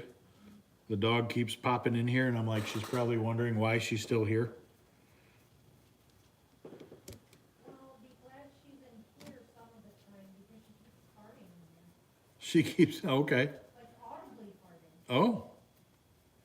She's sharing a little bit of the flatulence with you? I thought it would be funnier if she did it in there so everyone could hear it, but she's saving it for me in here. Well, she thought she'd just share with you. That is pretty funny though. That the dog is going in there where you are to rip ass and then coming back out here. She's like, hey, we still here? I just farted in there. She might have to go potty. I'm sure she does. She didn't want to go earlier because it was wet.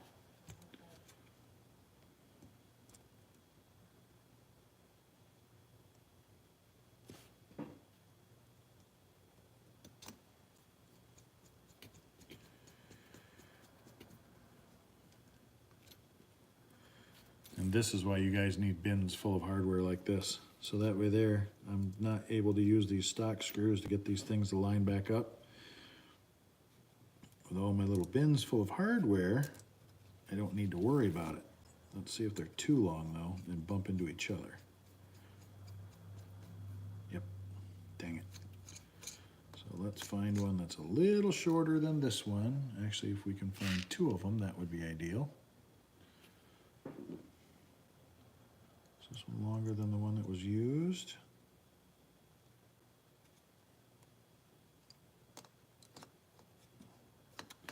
Nope, it's the same length. Dang it. So we just need a little, there we go. That's a little longer, not too much, but that's probably a smaller circumference. Piece of hardware. Nope, that's the right one. Okay, we're good. So there we go, fellas. There is our front assembly for our servo, with our servo and all of our Red Cat Racing brass.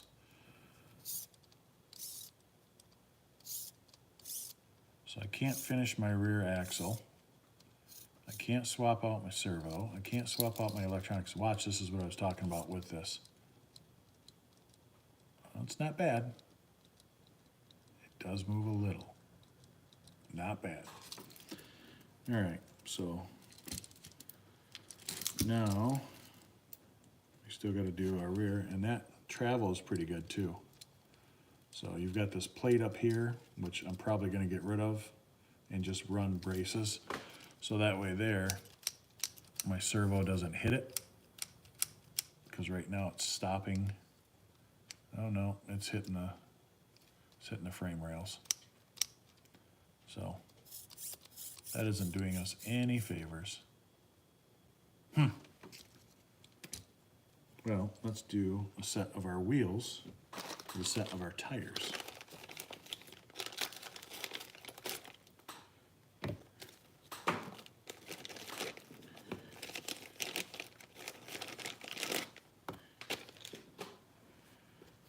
I already put these on a set of RC four-wheel drive Thornbirds, but they're too small. And then with the way these mount, those little screws wouldn't clear a lot of other axles, so I had to essentially throw them to the side for a rainy day. Well, it's raining. I eventually might go up to a set of 1.2-inch wheels, because I think it'd look cooler with those, that, and I could get some more weight out of some that came with brass. Hopefully I don't need some pilot or starter screws for these wheels to get these tires on there. We're about to find out though.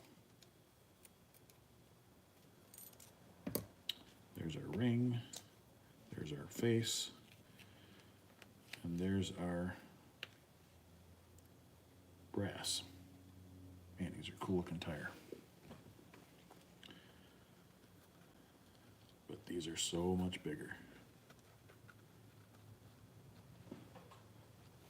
Size comparison. And then here's the stock tires, so it gives you an idea of how big these J Concept Scorpios are. They're 63 millimeter, or at least that's what they're claimed to be. So, and they look really cool and they perform really well. So let's see if we can seat some hardware.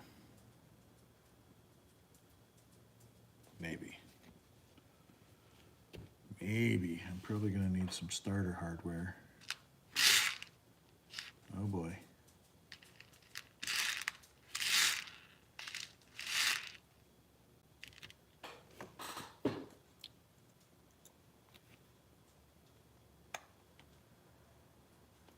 Nope, that's not it.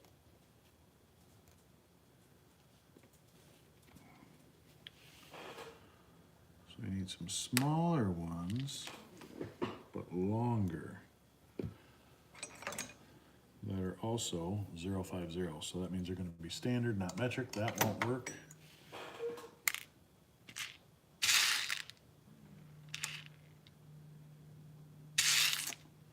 Ah, here we go. Here's a longer one. Yep, and it's 1.5. That'll do us just nicely.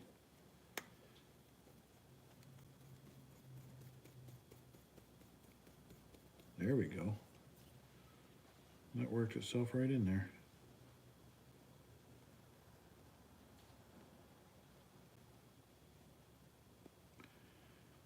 So that's why I always tell guys to use a longer screw to get your rings to compress. And then once you get a longer screw, like some wheels will even require another step down screw, so another medium one, because these little guys here, you're not gonna get these started on these wide tires.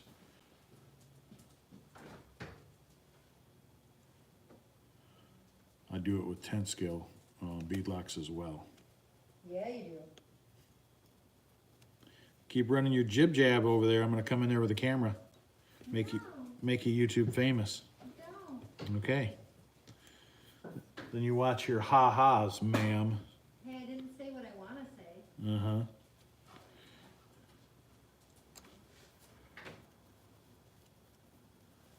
Doggo and I are out. Okay, beautiful. I'll see you at home. Okay.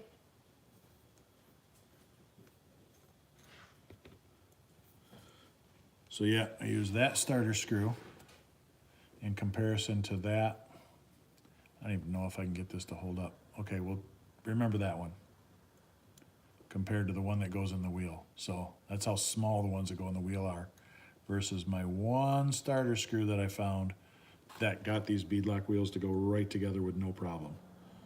I didn't have to fight anything. I didn't have to pinch them or put them in a rubber band or anything like that. That worked out really well. So there you go. You guys learned something, maybe. Maybe you already knew it. But if you didn't already know it, now you learned something. Hopefully I can help educate you in the ways of nonsensical RC crap that may come into factor later on in your life or may not. At least now you have the useful knowledge as well. And I got the beadlock all the way together. So there we go. Now we do our star pattern, tighten down our beadlock ring. I'll show you guys this wheel in a second. These things are sexy.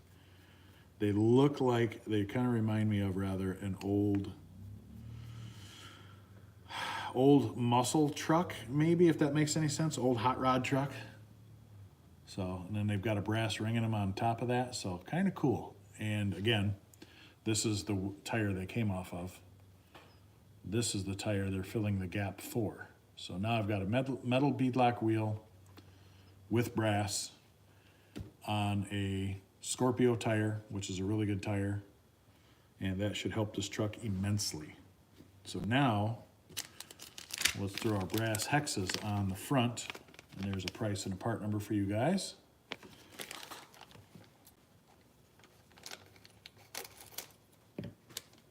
No pins in here, I hope. Otherwise, we'll have to dig them out of the trash. Look at the offset of these. These are the stock hexes. And these are the brass ones. So they're roughly the same. I'll give you guys an exact size here. So they are, we'll go back to millimeters. So you're running a 7.15 millimeter hex thickness, top to bottom. The new one is 7.15, so you're not gaining or losing anything by going to these brass ones, unless you wanted to. And then I'm sure you could just throw whatever, because some of the guys, I've seen some guys that really like to have a super long offset, and I've never been a fan of a big offset because you get more scrub with a bigger offset. And if you don't know what scrub is, it is you're dragging the tire. Instead of turning on a pivot point that goes straight down through the top of the tire, like if you were to take a skewer and stab through the tire, if that tire turns like this, your pivot point is in the center, whereas if you offset it, it turns like this on an arc. So you end up getting what's called scrub. Maybe it's not called scrub, I just think I know what I'm talking about, but anyway, you know what I'm saying. So I try not to go too far offset, because it sometimes can cause you more problems than you really want to deal with. And I get some guys like to just have a really, really wide SEX24 or a really wide TRX4M or whatever. I'm not a big fan of it. I mean, it looks cool. Again, I can appreciate it, but I mean, that's tucked in. We clear our portal box. Everything rotates nice and smooth. We're gonna hit our front fender, but I think the stock body was gonna have that problem anyway. Let's throw the body on here, and I'm not gonna change this body out for anything. I'm a fan of this body. I think it looks beautiful. It's one of the cooler ones out there, but check that out. Looks pretty boss. I like the tire combo, chrome. Chrome with red always looks good.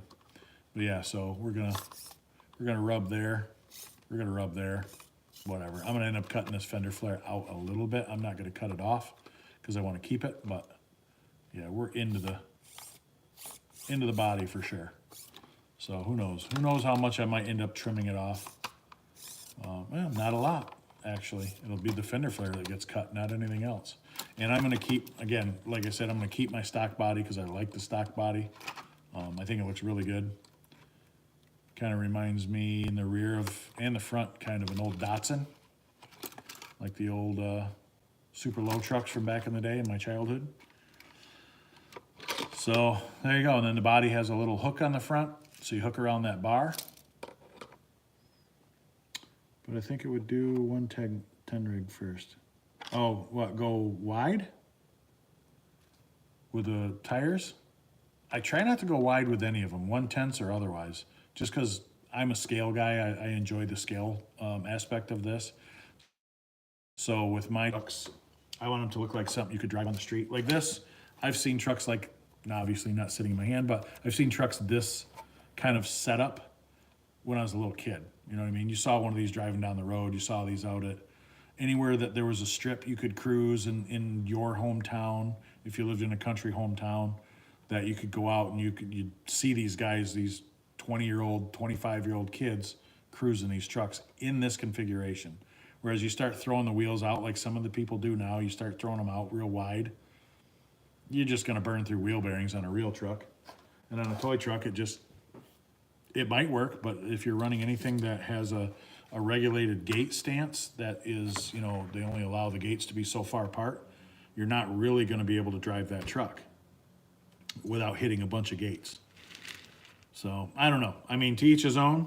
If that's your jam, that's your jam. That's totally fine. Just not with me. I try and keep them kind of on the thinner side, or not the thinner side. I retract that. I keep them on a natural stance, just because I enjoy the aesthetics of it. And if they stick out too far, I will bring them. I will change wheels to where I actually suck them in more, to where so they don't pop out as far. Another good thing to buy if you guys don't have them, tweezers. Get yourself a lot of tweezers. Harbor Freight has them. Buy them, buy them, buy them. You guys have seen me use these, or use a variant of tweezers tonight twice, at the very least, during one aspect of this or another. And they're just nice, especially with these tiny trucks and these fat fingers. They're very nice to have. All right, let's do another bead lock and get that swapped over to the new tires. I see I've got 5 viewers, but only 3 likes on this video. Come on, guys. You can't tell me you're not enjoying at least somewhat of what you see.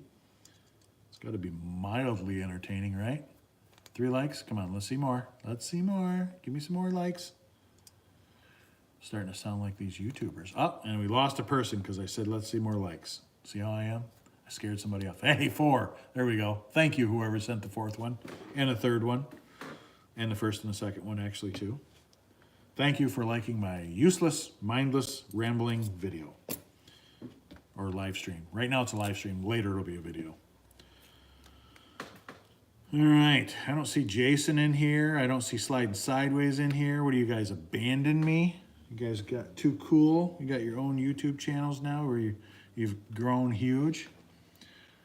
The 110 scale? Oh, you're talking about the 110 scale Ascent? John? Or are you just saying in general the 110 scale stuff is what you like to pop the tires out on to get the wider stance? You guys have been missing the sale, by the way. I guess I should have told you guys. So the sales I've been running lately, I sold a brand new A scale, 10 scale, whatever you want to call it, bomber for $250. I sold an Arma Infraction, brand new, for $400 or whatever it turned out to be. So I've been doing some crazy deals on stuff, and guys have just been missing it. They're like, oh man, I was gonna come down, but I had to eat egg salad or whatever the reason is.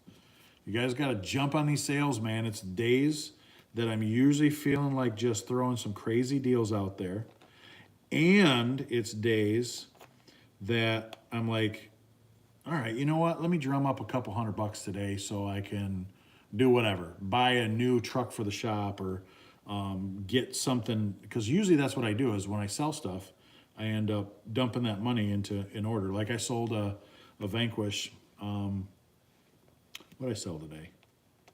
One of the Vanquish RTRs. I sold that truck today, and then I turned around and I took that money and I bought a truck and another truck, and I bought something else. Can't remember. 3 or 4 other things for the shop. Oh, some incision drive shafts. And so when you guys come down here and you spend money and you shop local, thank you very much. I appreciate that. But the nice thing is you keep your local hobby shops around, and you have somewhere that you can come when you need emergency parts. And obviously I know not everybody's local, and I get that. But the local guys, or if you have a local hobby shop, try and go in there. I know I beat this dead horse last week, but try and support your local hobby shops just so that way there, you know, you can keep something where if you need an emergency part in the middle of the week, you can go get one instead of having to wait for stuff from Amazon, eBay, A-Main, wherever it is. I mean, trust me, A-Main doesn't mind taking your money, but they don't mind taking my money either. So if you guys are ever hunting for stuff, let me know. I love ordering stuff for guys. I ordered, like I said, I keep wanting to say 12 cents, and they were literally all gone, I want to say within a couple of hours. So literally the FedEx guy showed up at like, I think 3 o'clock or something like that. And they were all gone by maybe it was 4 o'clock or something. So yeah, they were gone super fast. Yes, of course I grabbed one, but I do have more coming. So next week I will have, I think I ordered either another 12 or another 9. So 3 of each color or 4 of each color. I ordered more of the parts. So all the parts that I've sold so far, I ordered all those parts in. So like all the brass stuff that I bought, I ordered all that stuff in brass. I think I ordered 3 of everything. So all that stuff will be in this week. Why didn't you tell me when I was there today? Why didn't I tell you what? What was I supposed to tell you? Or what did you want me to tell you? That I was throwing deals out? Because the sales happened earlier this week. I didn't have any sales going on today. The sales I had earlier this week, I had all my tires, 10 scale tires, crawler tires were $20 a pair. Didn't matter the brand, didn't matter what they were. and 50% off certain trucks, the 16 scales that I got. And then I did either the next day or the next week or whatever. I think it was the next day. I did 20 bucks on any class 1 tire and another 50% off other trucks. And I had sale prices on a bunch of stuff. But that's the thing. I met the need that I had because I needed to get a bunch of money together for orders. I met that need, and once I meet that need, then I'm not gonna run any more prices or not anymore, but I'm not gonna have sales. Like, I'm not gonna do a sale for a week. I'm gonna do a sale for a day. And that's usually how I do it. So when you guys see those sales, that's your cue to get in here. And usually when I'm running those sales, I'm willing to haggle on pretty much everything in the store. Even my own stuff. I mean, I have guys ask me all the time, would I sell my trucks? Yeah, sure, I'll sell all of my trucks.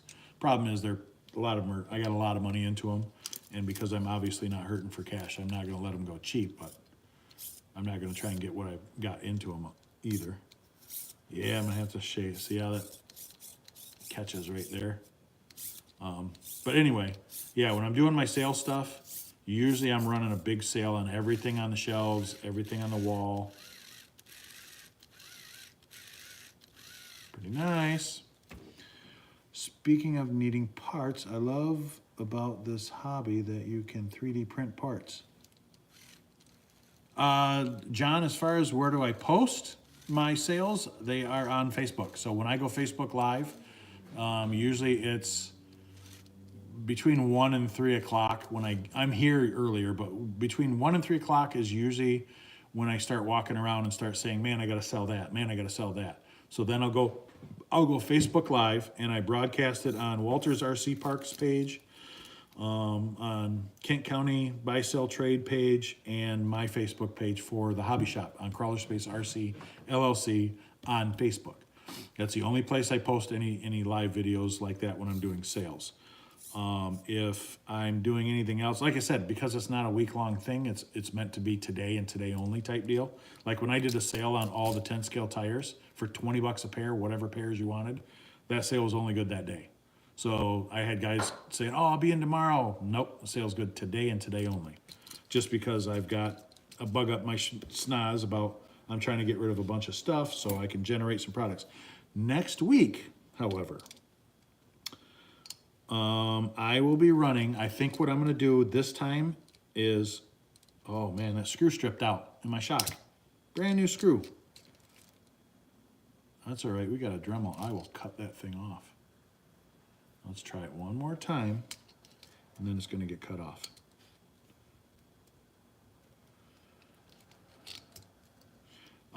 Anyway, next week I will be running a select sale every day of the week, and I will not announce it in a video. So you will not know about it unless you come into the store to purchase an item and ask about it in person.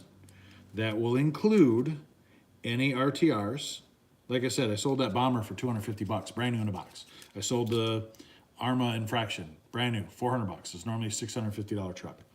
So, having said that, you will have to ask in person. You will have to be here in person in my shop to ask me what's on sale today. And the sale will only be good for that day.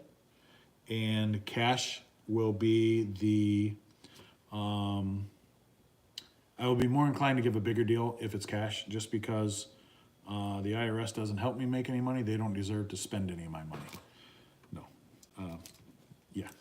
Besides that, it's nicer for me to be able to help somebody out with cash, because usually I can knock a few extra bucks off on the sale price. So I was going to stop in today, just was in the area way too early. Yeah, I'm here in the summertime. You guys will see my bike out front. Because I park my bike in front of the building.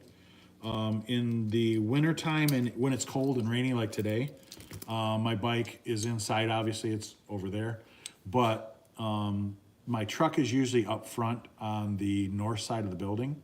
So just look for my truck. If you see my truck up here, even if it's noon, Usually I'm here. I try to turn the open sign on when I first get here and open the door and all that stuff. I don't always do it just because sometimes I forget and I just come in and go over to the tattoo shop because I've got stuff I'm doing over there all the time too. But if I come in and I've got nothing going on and I'm like, hey, you know what? I'm gonna post a bunch of stuff for sale. That's the good time to catch me, is right when I get here. Because I really enjoy, for me it's kind of exciting. It's kind of like wheeling and dealing with you guys when I throw stuff on sale, when I announce these crazy sales. Like everyone really enjoyed the 20 bucks a set of tires, no matter what the tires were. So I might do another one of those again. Actually, you know what? I will, but it's gonna be a random day sale. I won't announce it on Facebook. But one day next week, maybe two, one day for sure next week, I'm going to do a sale, $20 every tire in the building. So not anything that's dumb, like you can't buy my tires off my truck or my bike. But I will do one day a week, one day this week, I will do a sale on tires. That'll be 20 bucks a pair, any pair, doesn't matter. Well, I'll have to put restrictions on that because like I've got some A scale and fifth scale stuff that I can't do that for. Need a new set of tires, Hyrax. I have those, and those were in the $20 a pair sets. So one day next week, I open Tuesday through Saturday, 1 to 8 p.m., 1 to 7 p.m., sorry, changed my hours. 1 to 7 p.m., there will be a day that the tires will be as low as $20 a pair. Now, I'm not going to tell you the day. We're not going to go back and forth via Facebook Messenger. Don't worry, dude. Parks and Rec. I will do another one. One day this week, though. So it's going to be in person only. So you'll just have to stop down. If you're in the area, stop down every day. And you might be, I'll tell you what, this is kind of funny. And the one guy that was standing in that picture where the day I announced the sale, hour and 30 drive. Oh yeah, fair. I get it. I totally get it. I might do a sale just because you stopped in then. So you never know. You'll have to just see, and we'll go from there. So yes, I'm gonna do a sale every day this week coming up, and I won't announce it, and you'll have to just stop by to see what's on sale. Anyway, back to what I was saying. The guy that was in the picture when I announced the tires on sale, it was funny because he was asking me about tires, so he was the reason why I did the sale. I was like, all right, any tires you pick on the wall, 20 bucks a pair.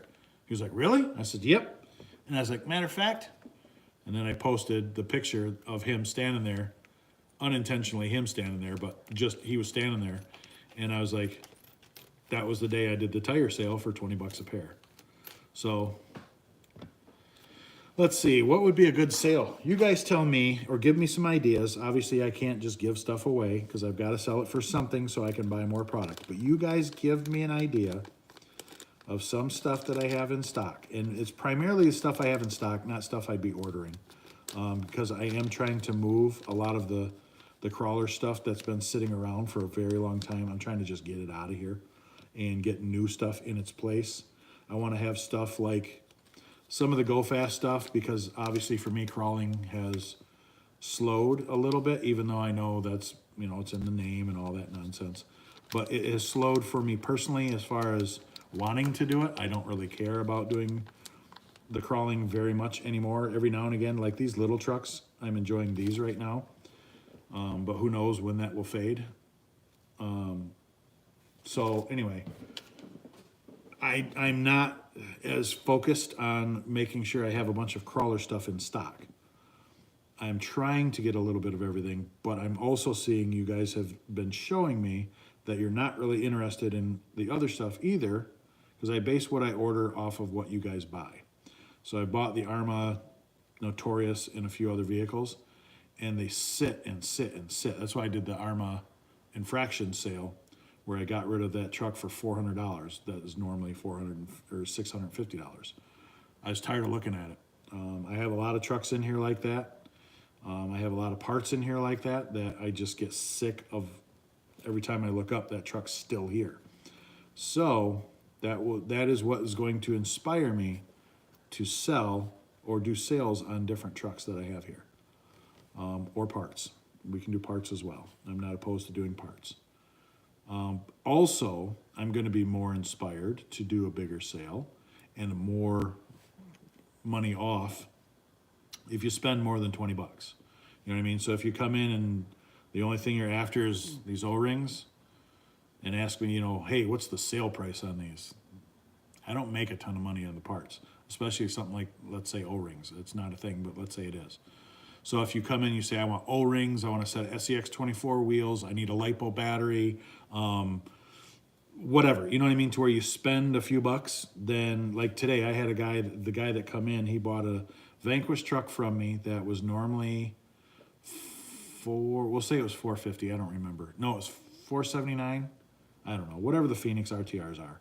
I sold the truck to him for $425. I think it was $425. But he also, with buying that, he also bought a LiPo battery. He bought a charger. You know what I mean? So he bought a little bit of stuff. And granted, it wasn't crazy amount of stuff because all I did was, like I said, just ordered more the same stuff and some extra. But the money I make over what I pay for stuff, my profit, we'll call it, because it's not, but essentially it is, we'll say. All I do with that money is I order more. I turn that into another item that I add to an order. So if I'm not selling, that's why I looked at a video the other day and I saw, man, my shelves are about bare. That's terrible. But it's because people don't shop here very much anymore, and I don't know what it is. I don't know if it's the economy, if it's because I pulled the crawler course out, because I'm an asshole, because whatever. It doesn't matter. It's irrelevant. But nonetheless, people don't shop here that much anymore. So if they don't shop here, they don't spend money here. They don't spend their money here. I don't have any money to buy new product, like the latest and greatest. Like these Ascents, I put these on my credit card. I didn't have the money for them in the shop's bank account, so I ordered them on the credit card. Luckily enough, you guys were awesome. You guys came through and bought 2 trucks. Some of you guys bought 2 trucks at a time. That was enough money to cover that credit card bill. And then I put in a more some shop money this time, but more money into ordering the same amount more plus parts. So the nice thing is when you guys buy stuff, that helps the hobby shop actually flower, if that makes any sense. You know what I mean? So it's when the people come in that brag about buying everything online because they got it shipped to their door, they didn't even get a deal or whatever. Okay, that's cool. I mean, I'm glad you got a deal on stuff. Hell, I buy stuff off Amazon too. But I don't buy stuff off Amazon that I can't get local. Like I bought security cameras off Amazon because I don't know a store around here that sells individual security cameras for my system. I'm adding 2 cameras to a new system. I buy foo-foo stuff for the wife. Like I bought her some little kitten Lego sets. They don't sell those. They're like a Alibaba type Lego set. If I bring the truck in, can you help me figure out what I need? I can give you an idea, dude, but as far as sitting down, going down through there, time is money. So, I mean, I can't just sit and work on your truck for you for free. I charge 25 bucks an hour to work on trucks, but that's not to say that I can't give you an idea of parts you would need to get it up and running. I just can't diagnose a bunch of problems unless I work on it. And if I don't work on it, or if I'm not getting paid to work on it, I can't afford to work on it for free. But, like I said again, bring it down, and if we can figure it out, if we can put you in the ballpark of what it needs to get back up and running, yeah, I can do that. Especially if it's something literally like you just said, if I just have to look at it, then that's usually not a big problem at all. I unfortunately, like I said, I just can't sit down and go through your entire truck, taking stuff apart and putting stuff together to figure out what's broken, what's missing, what's whatever. Just because I just don't have that kind of time. Oh, I gotta get more shock screws, or did I get more shock screws? I don't remember. Oh my god, mashed potatoes. I think these are my shock screws. I wonder where those screws came from. I love that when I'm working on a truck. Oh look, more screws. And then on top of that, I'm digging in my stash of screws. So I don't know where anything is either.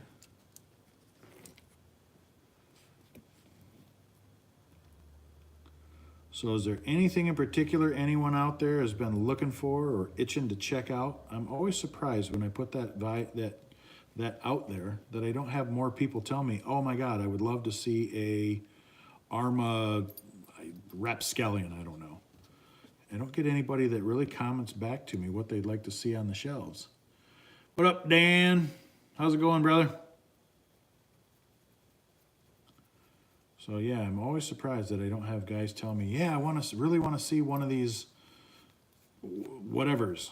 It's like, oh, okay, cool. I haven't seen one of those in a while. Yeah, I'll throw one of those on an order. Like, I want to order more RC four-wheel drive trucks, but I don't have anybody that asks about them. I'm always a fan of the RC four-wheel drive trucks because they're just a super cool truck, and I like to scale my trucks out. I almost forgot to change my diff cover.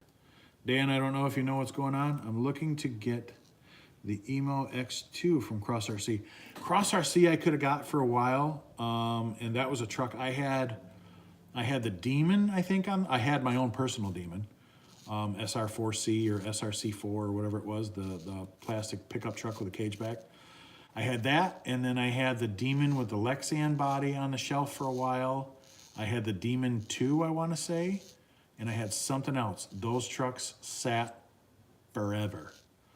I like the aesthetic of Cross RC. I don't like their crawler. The one I had, we'll leave it at that. The one I had brittle axles. I snapped the axles off the first time I drove, the first or second time I drove it. I destroyed the transmission gears the first or second time I drove it, to where I ended up gutting that truck. I put Vanquish axles underneath it. Different beadlock wheels. I twisted the output shaft for the transfer case. It was like warm bubble gum. I literally spiraled it. And I didn't notice it until I was working on it one day. A customer had brought it in because something broke on it, and I ended up throwing an RC four-wheel drive transfer case in it because it twisted the output shaft. I was amazed that it didn't just snap it off, it twisted it. But as far as like their military style trucks, I haven't had a whole lot of experience with those. The military trucks I had in here for a while, if that's what it is, the military trucks I had in here for a while were the HG, like P06, P08, 608, whatever the heck they were. Those were super cool trucks. But again, those were trucks that just sat around. The 8x8 that I had that I bought for myself, upgraded with Castle stuff, and then tried to sell off, it took me forever to get rid of that truck. No one wanted it. And I threw upgraded steering servos in it. It has two, because the front two axles turn. I had a Castle crawler ESC setup in it. I had a good shift servo in it. I don't remember. I want to say it was Reefs. I don't know for sure. I don't remember for sure. But I had a bunch of really good stuff in it, and I had it for sale for $400 or something. It's normally like a $600 or $700 truck without all that stuff in it, and it took me forever to get rid of it. I had them on the shelf for a while. I had the MRAP, I had the Oshkosh 8x8, and I had a Humvee. They sat. They're really cool to look at, but they sat. Emox 2 is 1A scale. Yeah, okay. I'd be curious to check it out. If you wanted me to order something like that's gonna, if you want the truck and I can get it, which I'm not positive I can even get any Cross RC anymore, that would have to be a non-refundable deposit, because I've had a few people lately back out of deals that I order the truck, it comes in, may not have came in when they wanted it to, but they got their money back that they put down on it. So now I'm stuck with a truck I can't sell. So I end up having to do whatever it is. I put them on sale, sell them cheaper just to get rid of them, because especially if it's something that doesn't stick around here very often, or I don't see in here very often, I'm less inclined to want to order that and have it just sit and hang out on a shelf. especially the Cross RC stuff, they don't have a really good rep. I do know why. I'm just not gonna spit venom on them, but they're just not a really high-end truck as far as quality control, in my experience. So, yeah, something like that, if I ordered something like that, that would require a non-refundable deposit of at least, if the truck's $500, of at least $200. And then if you didn't want it, cool, I'm keeping your $200, and then I'm gonna sell the truck to somebody for less to get rid of it. Because I can't even return stuff like that. Usually some of my vendors will let me return a truck. They call it RMA, so they'll let me send it back into them. But some vehicles like that truck, that brand, my vendors don't want them back because they sit on them, they put them on sale on their website, and they can't get rid of them. So yeah, just a heads up on stuff like that. And that's also why you guys don't see a lot of stuff like the Cross RC stuff in hobby shops, because a lot of hobby shops can't afford to let product like that, that's, you know, $1,000 or more, sit on the shelf for too long, because it ends up just killing our ability to pay rent, to pay the light bill. If I have a truck that I order for somebody that I'm gonna buy it, and then they don't come through and they don't buy it, and I've got $1,000 into a truck sitting on my shelf, well, great, that could have been rent for the month or part of my rent. It could have been an order for stuff that I know will sell. So a lot of times I can't do stuff like that if it's too exotic. But if you're looking for one of those and you're willing to put the money down on it, then yeah, I'll order them. Hell yeah, why not? But I gotta know it's gonna move. That's the only drawback to having stuff just sit around. Yeah, the SEX6, I really love those trucks. I had someone just ask me either today when I got in or yesterday. They said, if you have a Honcho in stock, I'll come in right now and I'll buy it. That's $1,000 truck. Can I have $1,000 sitting out there for a month? No, I can't. That's not to say when they weren't popular, I didn't sell the trucks that I got in. They might have sat for a week, which, okay, that's not terrible. But if they sit for a month, I can't do that. Hold on one second. I gotta fix my belt. It's coming apart on me. So yeah, I can't have a truck that's gonna sit on my shelves for months on end, because that's just, it's not good business sense. All right, there's 6 people in here. Is that 6 or 8? 6. I expect to see one more like from one of you. 7. One more like from one of you. Then was it 8? You ever get any VRD Vanquish? I get Vanquish all the time. I have, what one are you talking about? The carbon? Yeah, usually I get the carbons in. They're actually in stock again through one of my vendors, so I gotta grab those when I have the money to. Right now I am thin. There is no extra money in the bank account for doing any crazy orders for stuff that isn't pre-sold. That's why one of the reasons why I've been talking to a lot of guys that ask me, they're like, man, how come you don't have 12 trucks on the wall? Usually you have 12 trucks on the wall. It's like, I can't afford to have 12 trucks on the wall because I got to make sure I can cover rent for next month. This hobby has started to kind of dissipate greatly in this hobby shop. So I'm not bringing in the money that I can to keep product on the wall like I used to.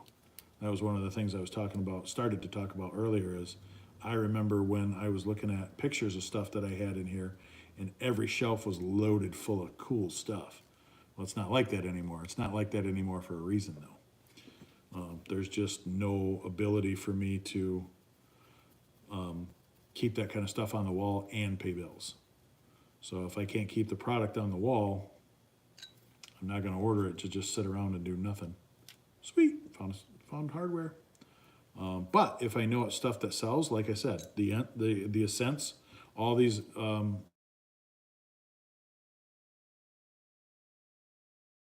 Okay, there we go. Sorry.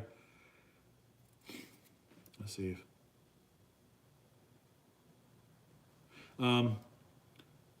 So yes, the Ascents.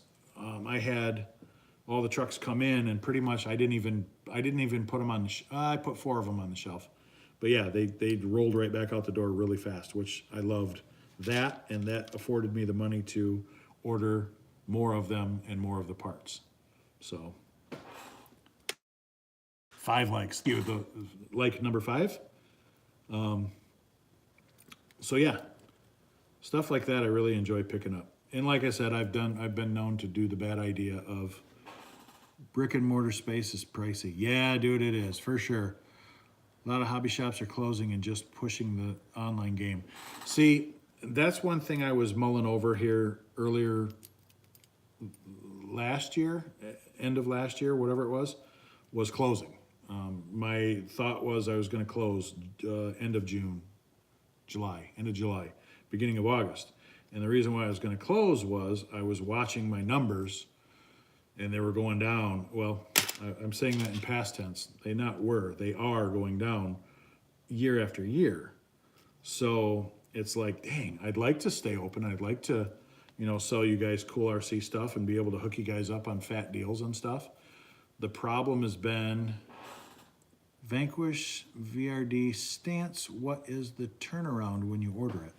If I ordered one tonight, it would be here probably Wednesday, Thursday.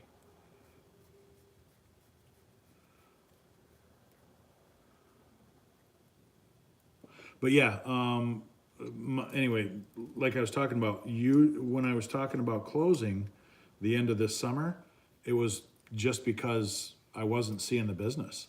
And last year the shop did, we'll say 15% less than the previous year. This year I'm already, as far as profit or return funding to put into more orders, I'm already at less than, almost barely half of what I was at last year at the same time, because I get a thing from my credit card reader that tells me what my percentages is month to month, and then month to month last year comparatively. And right now my sales are just about half of what the last year. So it's not looking good. I have people ask me all the time, are you closing? I hear you're closing. And I say no when I have a good sales day. No, of course not. I just made rent today or this week. But realistically, is that going to continue? I don't know. Is that a viable way to, make sure, okay, I made rent this month, sweet, but I didn't make any extra money to buy any trucks for the shelves. Well, eventually that puts me out of business too. And I'm not going to take money out of my tattoo shop's bank account to pay for the hobby shop, because that would be stupid and bad money, bad business practice.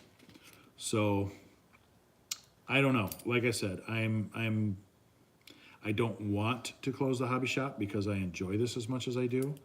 And as far as taking it online, I do not want to deal with online. I don't want to deal with shipping. I don't want to deal with hotlines. I don't want to deal with customers calling me up with complaints that are trivial and petty. At least if someone has a problem that comes in here to buy something, I can usually take care of them, tighten them up, get them on track and fixed, whatever their problem may be, and everyone's happy. With online stuff, when you get a bad customer or whatever, or you have a problem with a product that's not your fault even, let's say, but they blame you, as soon as they start dragging your name through the mud, it's over with.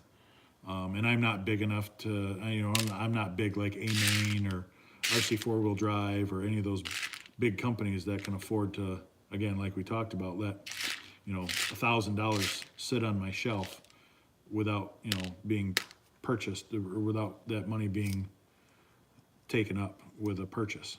So I know sometimes I talk in circles, guys, and I apologize for that. Just, that's part of my senility kicking in, I guess. But yeah, I do enjoy the hobby. And I think if I ever had to close the hobby shop, I think I would honestly probably box even all my stuff up and throw it in storage somewhere just so I didn't have to look at it. That's how disgusted I would be with it. And I'm hoping that day never comes. And it sounds like a cry for a pity party, and it's not. But it's something that I hope I don't have to ever deal with. Damn it. I gotta find the right hardware for this, because this is not working. What are you? That is the same damn size. But yeah, the Vanquish stance is, you're in Indiana, aren't you, Dan? Indiana, Ohio, something like that? So you're a bit of a drive. I could knock a few bucks off for your drive. Because I think the truck is, I want to say it's $499. Okay. But if you drove up, I could do you a better deal than $499. And if you did cash, I could save you the taxes on that price as well, or that dollar amount as well. I don't want to say on video because, I can't. I'm legally bound per the companies I vend product for. So I can't just go around telling everybody, I'll give it to you for $250. I'll give it to you for $100 if the suggested retail price is $450 or something, or $500. But I can give you a fatter deal than you'll get from your local hobby shop, or if you don't have one, call me Monday. Okay. Cool. I will await your call, my good. Monday I'm not in. I'm Tuesday through Saturday. So give me a shout Tuesday during the day, anytime after 1 o'clock. Again, like I said, I usually get here ish 1 o'clock, but not religiously. I was going to open for a while at 1 p.m. And then I realized that I was kind of standing around with my thumb in my nose for that hour beforehand, kind of bored. So I decided to go back to 1 o'clock. That's why I started also closing at 7, was because at 6:30, 20 after 6 is when I noticed I wasn't really seeing anybody walk through my door. So it was like, nah, I'm not going to stay here until 8 o'clock if I'm going to sit around here for another hour. And then, of course, in the summertime, I ride my motorcycle, so I'm definitely itching to get out the door by then. So if I can get out of here, like tonight, I think I closed 6:55, so 5 minutes early just because there wasn't nobody here. Yeah, Tuesday. Tuesday after 1, brother. Anytime after 1 p.m., you just give me a shout. So what do you guys think of the talk and build? Is it something you guys find amusing or find interesting, or is it just me babbling and you guys don't care? Because I can get behind that too. I understand that concept as well. Me working on this Ascent is not, I'm not talking so much about the Ascent right now, so I'm sure there's guys like, what is he working on? Why isn't he talking about that? I wanted to see him talk about that. So I apologize if you're here for that. Post in the comments what you would like to see me talk about this build if you're curious, if you have questions. This is the Red Cat Ascent 1/18 scale, and I am upgrading and changing some components on it with some of the Red Cat upgrades that you can buy through me or directly from Red Cat. So if there's something you're after, let me know, especially of this nature, because I've been geeking out on ordering these little trucks lately. I mean, I just went to Sidetrack's hobby shop over in Granville here and bought this truck the other day. I don't know why. I just wanted to build a high trail, just wanted to build a K10 Chevy Cheyenne pickup truck. I think they're sweet. I like the real trucks. So I was like, all right, I'm gonna build a Cheyenne. That's why I bought my TRX4 Bronco. I went over to Sidetrack's hobby shop, and I bought my TRX4 Bronco, TRX4M Bronco. I don't have any 10 scale Broncos just because, oh yes I do. I got the new bright one. That's in my office. Oh crap. I'm putting the upper links on the inside instead of the outside again. I did that with the front axle. You would think I would have learned when I did it with the front axle not to do it with the rear. My problem is talking to you guys and swapping around links. I'm not paying attention to what I'm doing. I'm at 5 likes. Come on, can we get 6? NA, that's interesting. I'm just too far from Detroit area. And they're 2+ hour drive. Oh no, don't worry, brother. Not a problem at all. I understand completely. Not everybody's going to be close enough to stop in and pick up an RC car. I totally get it. You know what's weird though, and in the summertime I like doing, and this is unrelated and not trying to guilt you at all, Nick, but in the summertime, me and the wife, what we'll do is randomly for no reason, we will grab we'll hit a gas station, we'll grab a bunch of snacks, and we'll get in her truck or my truck, depending on, who feels like driving.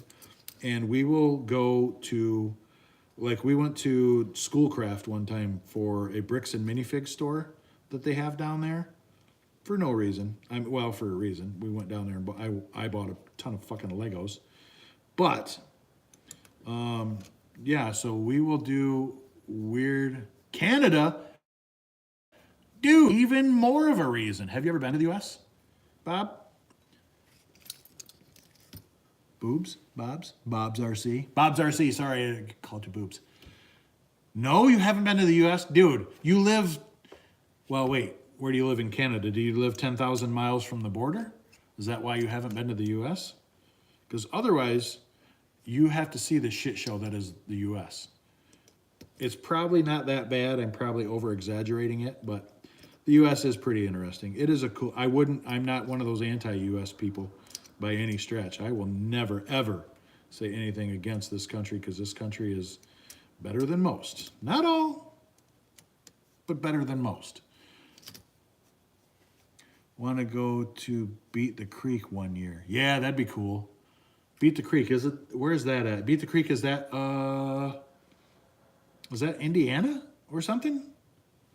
So it's not too far from you, right? Or am I thinking of Proline by the Fire, the one that's Indiana? No, that's Badland. Axial Fest is at Badlands. Florida, I think, okay. Oh, yeah. You know what's another one I want to check out one of these days and I haven't nailed down is the UTC or UTG or something. The one where they do the big drive with all the Class 1 style trucks, where they have a course just for Class 1.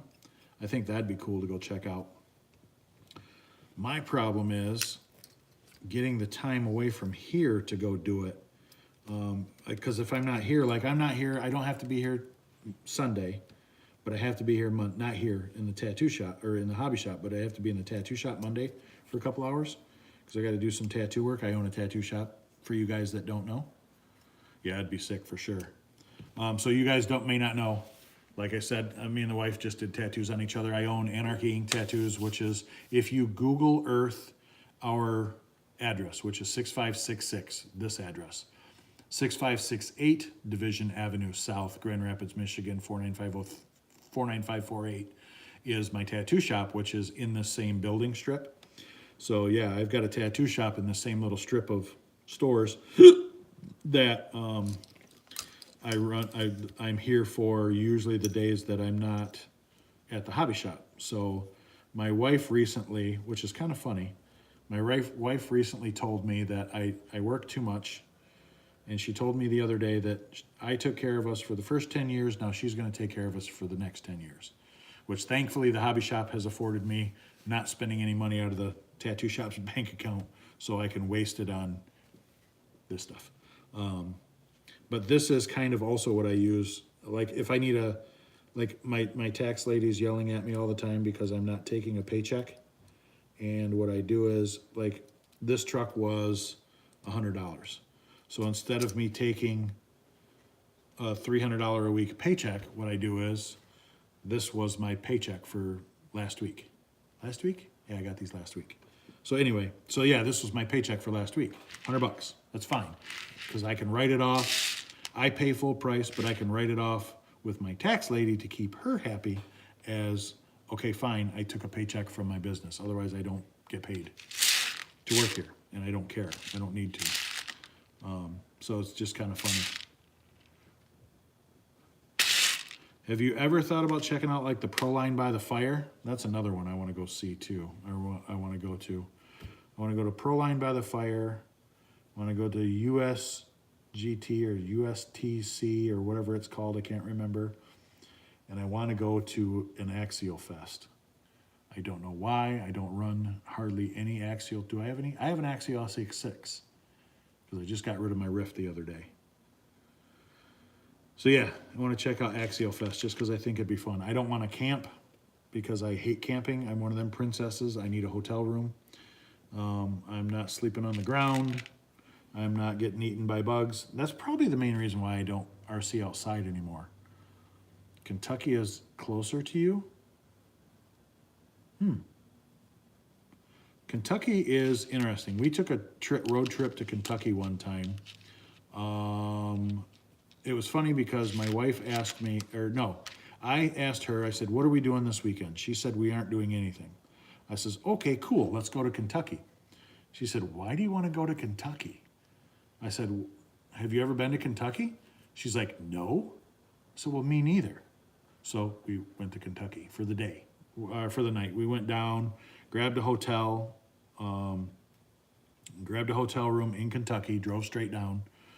And I think we hit a couple places on our way back up through Michigan. And it was just kind of fun. We went there for no reason. We didn't go there to buy anything, to go to any fancy stores. I think I went to a hobby shop down there, and I think that's where I bought my Cross RC Demon, actually, was at some hobby shop in Kentucky. Yeah, and then we drove back up to Michigan, you know, did the across the state thing on our way back up, hit different stores and shops, and then came home. I mean, the last time we did a road trip, she wanted to go to the Mall of America, because I'd never been, she'd never been. So we'll say it's in Minnesota, because I don't remember for sure. So we went to Mall of America, and on our way back, we went through Iowa. So we went to the guys that do the AxioFest is pretty cool, and they have cabins there. Oh, that'd be cool. I would still stay in a hotel, or I just drive down for the day and drive back up, just cause ADD wouldn't let me sit around, and all that spastic, just not being able to sit still for very long.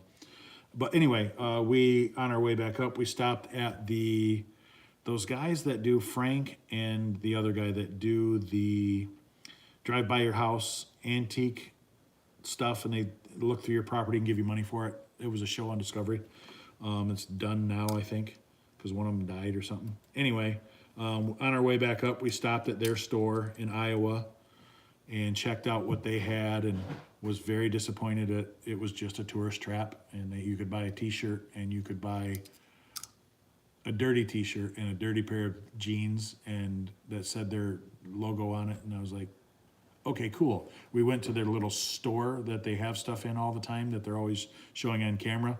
That is literally just for camera. Everything is roped off. You can't touch anything. I did see some of the Harley Davidsons that he bought while he was on the road. So that was kind of cool, but they were roped off. You couldn't touch them. I was like, well, that's kind of weak, but so it is what it is when it comes to that kind of stuff. So yeah, I all in all, I guess what I'm saying is I'm a fan of taking random road trips to nowhere for no reason. And now I think I've screwed myself, because I don't think I can find a set of screws that are long enough to go through these rear shock towers to mount my rear big bore shocks. All hope is not lost, because I keep finding these stupid Phillips head screws that I don't want to use.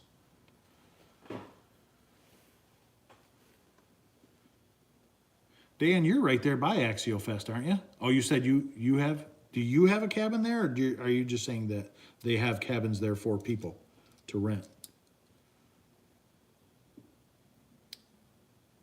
Yeah, oh yeah, dude, for sure. The trip every time for me. Like I said, me and the wife will take a trip most of the time in the summertime, mostly, rather. We'll take a trip just because we're sitting around the house or we have free time. Obviously now it's not as easy to do, because my wife has an animal rescue, I have the hobby shop, and we both do the tattoo shop.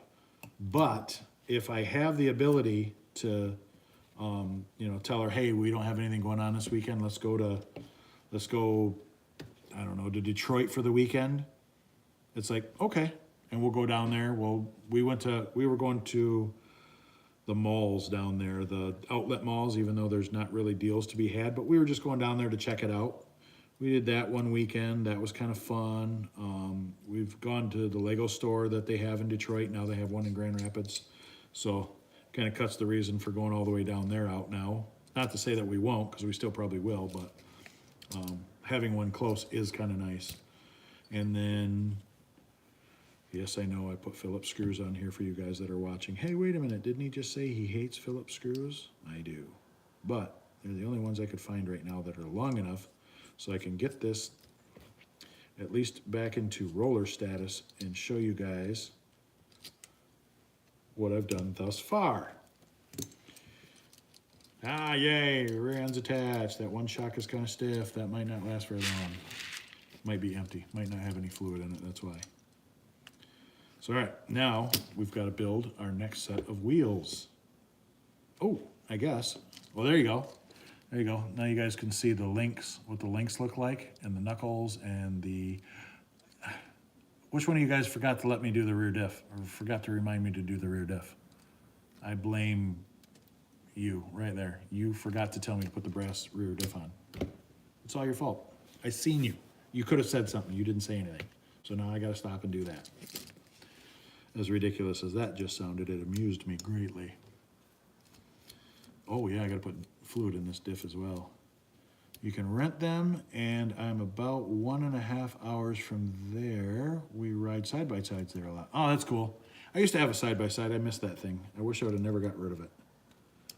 Well, I take that back. That was my down payment on my FJ Cruiser. So I don't mind the fact that I got rid of it because I traded up. All right, diff cover. Rear diff cover's got to come off. I was surprised these things didn't have any real fluid in them. No, I wasn't.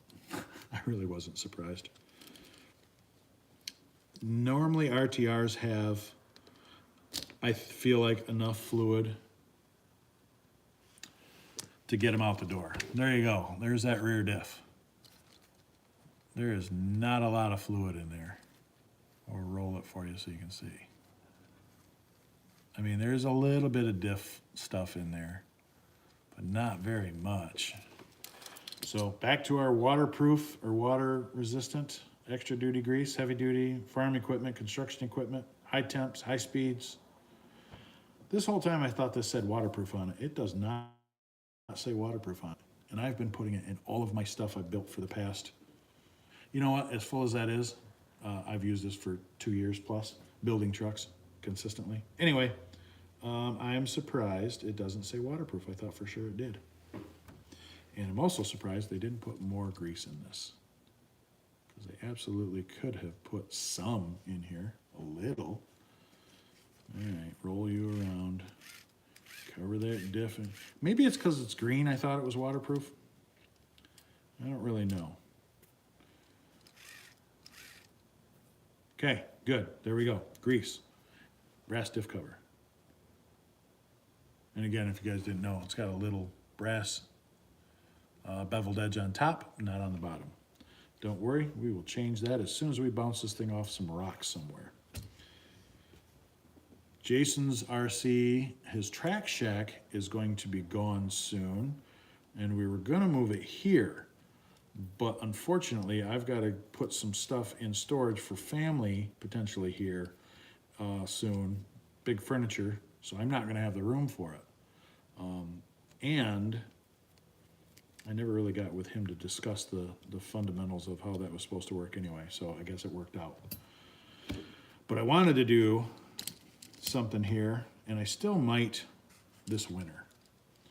So I don't know if I'm gonna put in a mini crawler course this winter again or not. I've been tossing around the idea of doing it and putting it back here in this back room with me, and then just letting it be something that we kind of do, the guys that are my regulars here do, or guys, you know what I mean? So it's not open to the general public, so I can put some really cool stuff, or if guys want to donate some stuff that they take time to build, then I ain't got to worry about it getting destroyed by the general public. I can just let a few select individuals come in here and monkey with. I might do that. So I might do that next winter.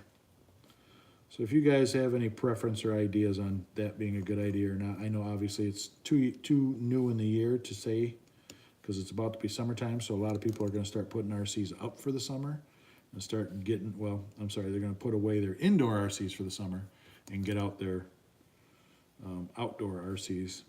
So like the big bashers and stuff, X-Maxes, XRTs, Revos, whatever. I know a lot of that stuff comes out in the summertime, and the race stuff that people do all winter goes away.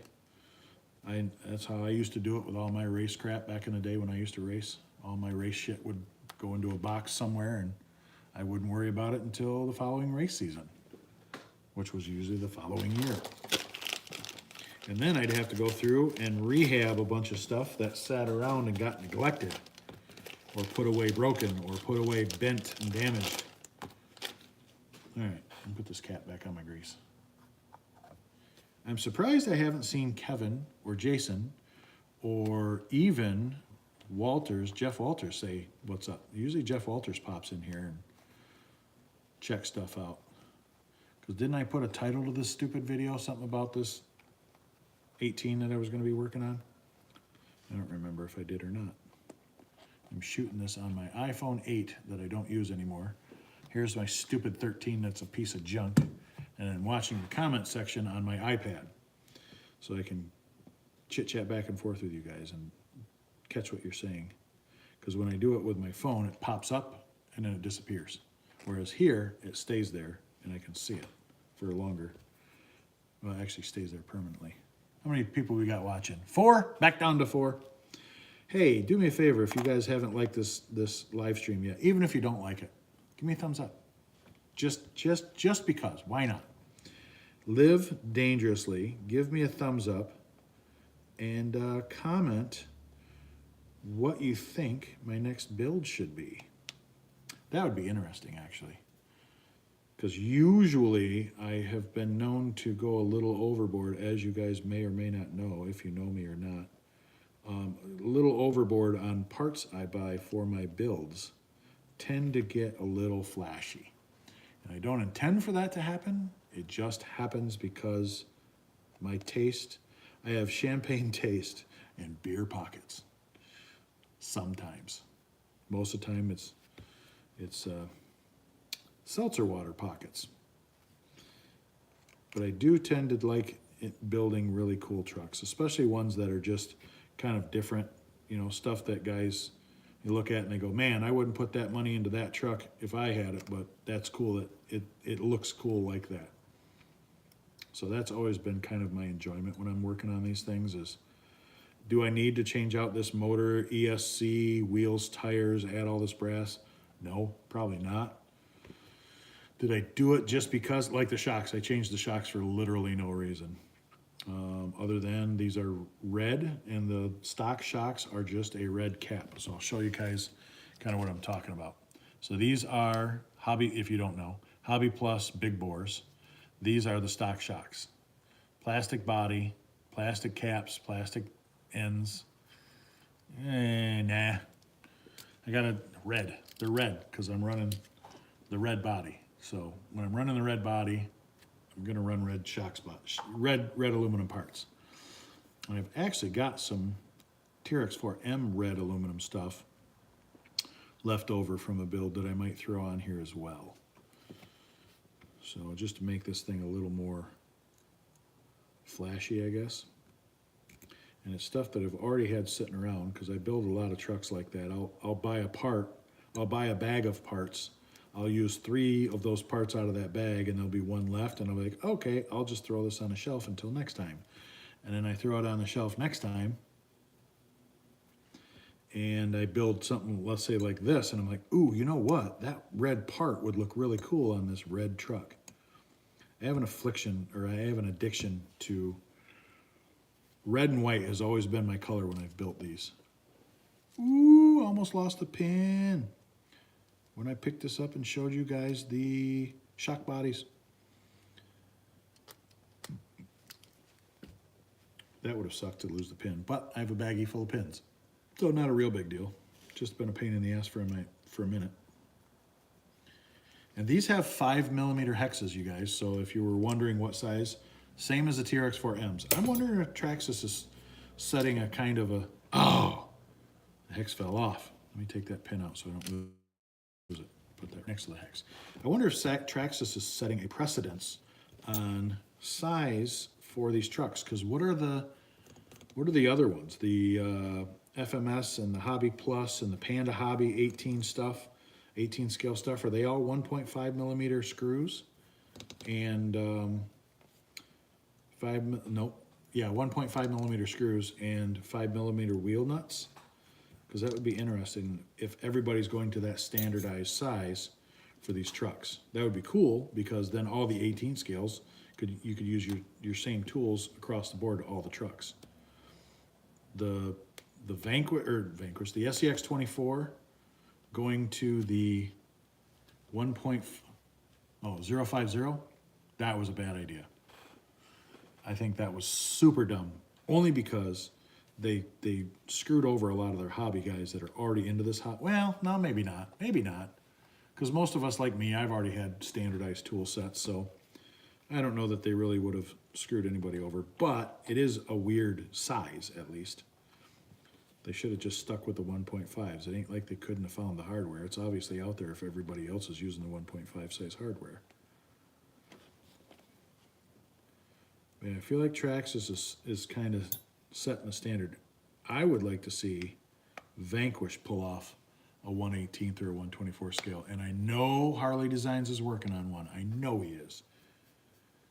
Even if he's just working on one for himself, he's got to be working on axle housings or some cool thing. I don't know if you guys caught Harley Designs video when he did the, what was it? He did the Ascent 18, and he 3D printed a cage and cut the roof off. If you haven't seen that video, watch that video. It's pretty cool. But he bossed out one of these trucks with all his CAD abilities and how he can kind of create something from nothing just because he's got that mindset. So that was kind of cool to see. All right, guys, I think after this bead lock and I mount it, I'll throw the body on and let you guys check it out and tell me what you think. I think the chrome wheels was a really good choice. And I like the fact that it got wheels that I had just sitting around, taking up space, to use. These are 1-inch wheels, whereas, again, if you guys haven't caught it, the wheels that come on the Ascent 18 are 1.2 inch. So the wheels are just a hair bigger, not drastically, but it kind of limits you.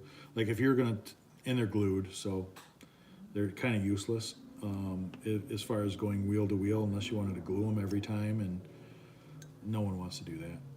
Go with glued wheels versus beadlocks. So these are super cool. All right. But anyway, so these are a 1-inch wheel, not the 1.2 inch. So that's why I went with the J Concept Scorpio tires, because they're a very tall tire. They're claiming 63 millimeter in height. So they are the same size as the stock tires that came on this truck, just the wheels are smaller. So it'll be kind of cool to see a little bit more flex in the sidewall. I know not everybody likes sidewall flex. I do, when you're doing kind of a scale type setup. So, all right, now, let me throw my running boards back on. I've got screws for those. Get those mounted again. It's funny that these side things come off, because you could fill these with lead and add some weight to this truck. So if I don't know if melted lead would work, but if you could, maybe put lead BBs in here, or just lead of some sort, or some tiny brass chunks, you could hide lead in these and no one would know. Like if you went to a competition where you could only run a stock truck and you hid lead in here, might be helpful. It might be a hindrance, because I mean, that's up, it's high as the frame rails, so it might not be the best of options to do, but I don't know. See, because it has inside of there's open cavities, so you could drop some stuff in there and then bolt them back to the truck and no one would see them. So if you were hiding some weight in there, no one would know it was there, which is kind of funny. I'm not saying be dishonest with your competition, but just saying. Or if you just wanted to throw lead in there to make the truck heavier, so it's heavier. And And again, I threw all of the brass from Red Cat Racing on this truck. Man, I love this Vanquish tools. So, all right, there we go. Let's put the body back on and give you guys a free show. So there you go. There's my Red Cat Ascent with 63 millimeter tires. All of the Red Cat brass that you can get for them minus the rear portal box covers. I don't have those. I have the front inner and outer portal boxes. Skid plate, links, servo mount. This will be getting a Reefs RC servo pretty soon. Oh, it even rubs in the rear. Look at that. I'm gonna have to trim the fender flares. I didn't want to, but I'm gonna have to. I don't want it rubbing because that's gonna cause heat in the motor and the driveline. She rolls pretty smooth. I don't feel like it rolls as smooth as my TRX4Ms do. These are, oh yeah, these are way smoother, man. Butter. And I put full bearings in this thing. The only thing I think I haven't put bearings in with this truck yet is the diffs, because I haven't taken the diffs apart. I'll do that once I get my brass diff covers. So there you go, guys. There's your 18 scale comparison. High lift, TRX4M high lift versus the Ascent 18. They are not even close to one. Well, this is the high lift, so this is going to be a bigger body, taller truck with shocks, longer wheelbase. But I don't know. I think the Bronco's on par with this. I don't think it's anywhere near this. So 18 scale, this would be a good one to slip in there with the 24 scale trucks. So there you go, guys. Tell me what you think in the comments below. Coming with a trailer. Good job. Gold job. Coming with the trailer. The AR Traxxas thumbs up. Yeah, I like Traxxas stuff. I'm not anti-Traxxas. I'm anti-Traxxas electronics because I think those are trash, but I think their vehicles are on point. Hence me gutting all the electronics that were in this, and pretty much they're back behind me on the shelf just sitting because I won't do anything with them. Once I buy the adapter for the battery, then I'll start using the battery in other trucks. So, but yeah, I think I'm gonna have to trim this. Look at that approach angle, man. That is nice. And the departure isn't bad. I don't know what degree it is, but it's not bad. Breakover's pretty good. Yeah, pretty cool truck. I really like the way this thing is set up. The servo could be smoother, but that's because I'm running a stock servo. Whereas like this guy, I'm running a Reefs. She's like butter. So if you guys are on the fence about getting a Reefs servo, just do it. Get the Micro 99. It's 60 bucks, but it's worth it. You won't regret it, I promise you. All right, boys and girls, I've been babbling like a moron for 163 minutes with 7 likes and 7 people currently viewing. Give me a like, subscribe, share. Maybe this will screenshot it for me. Dang, now you got me watching a Red Cat. They're cool. Dan, honestly, I think you should get one. I don't recommend vehicles too often to people to buy, and recommending it to you, you're in a whole nother state, so it's not like I'm trying to sell you a truck. I would say get one, get some of their upgrades. Like you found out now, you're gonna have to trim if you get rid of their shocks like I did. You'll have to trim because I'm running that screw. Can you see it on the shock there? It's hitting my portal box. So what I'm gonna do is I'm gonna knock out part of my portal box with a Dremel right there, and it'll be clean. And then I'm going to throw a Fury Tech ESC in this. So this will have a Lizard Pro. So it'll be 3S capable. The 2S servo, yeah, 2S ESC, or no, 2S. I forgot to put the battery box back in here. I can put that back in. The 2S battery that comes with this is a 750 milliamp, 7.4. And it's got leads, so you can throw it on any bigger charger. If you've already got RCs and you have one of these leads, you're good to go there. So that's nice. I've got 650s that are about this big in 3S, so this truck will be able to adapt right over to those 3S LiPo batteries. This is your receiver ESC combo. It's not bad. I don't have any beef with it. I'm just not a fan of the receiver ESC combos. I've never really liked them. So this will go on the shelf right next to all the other stock parts when they come out of here. Next to all the stock parts from that truck. What do we gotta do? Battery tray. I'm gonna put that battery tray back in here. That mounts in here pretty nice. Oh no, I put the transmission in here backwards because that's where the battery tray goes. Good job, me. So yeah, let's just do that. I don't have anything else going on. And I've got all 6 of you still watching, so 4 screws in the bottom of our trans. Grab some water real quick.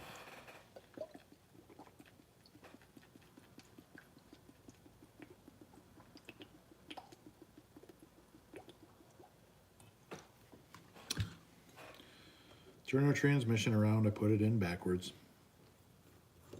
That would have been funny to see the if I would have put the receiver ESC back in here, see the truck go backwards instead of forwards. I'd be like, man, what the heck? I would have automatically just assumed it was they put the they put the channels, put it on the radio backwards. But no, that was all me, 100% me. So luckily enough, pull that out, turn it around, put it right back in. Put your drive shafts on first, and then drop it in there and bolt the transmission down. I cannot believe that. It's so funny that I did that. Yes, I can. I can totally believe I did that. Oh no, that means I put the skid plate in backwards because this only goes in one way. So now I've got, awesome. Now I've got to pop the skid plate off and the links.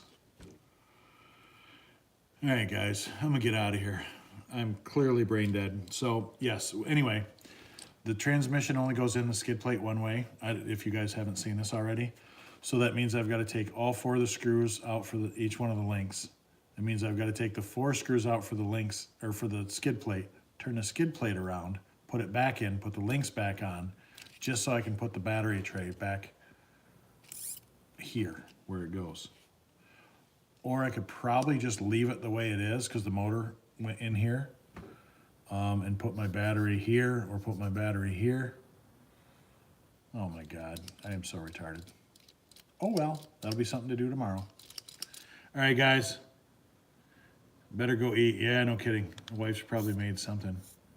Missing sloppy joes, deviled eggs. Oh shit, that's the wife. What are you doing on here, babe? I didn't know you had a YouTube channel. She doesn't have a YouTube channel, but I just saw it. I'm on my way home. Sorry, guys. You see I'm an idiot. I put this stuff in here backwards. It happens to all of us. We are not all perfect RCers. But here's to many more great builds from you guys. And I will see you guys probably not next Saturday. What I'm going to do is probably do, I'll do my lives every other Saturday maybe. Because last Saturday, I didn't know if I had really anything to talk about. So, yeah. All right, guys, take it easy. We'll see you next one. I cannot believe I did that. That is retarded. All right, guys, peace.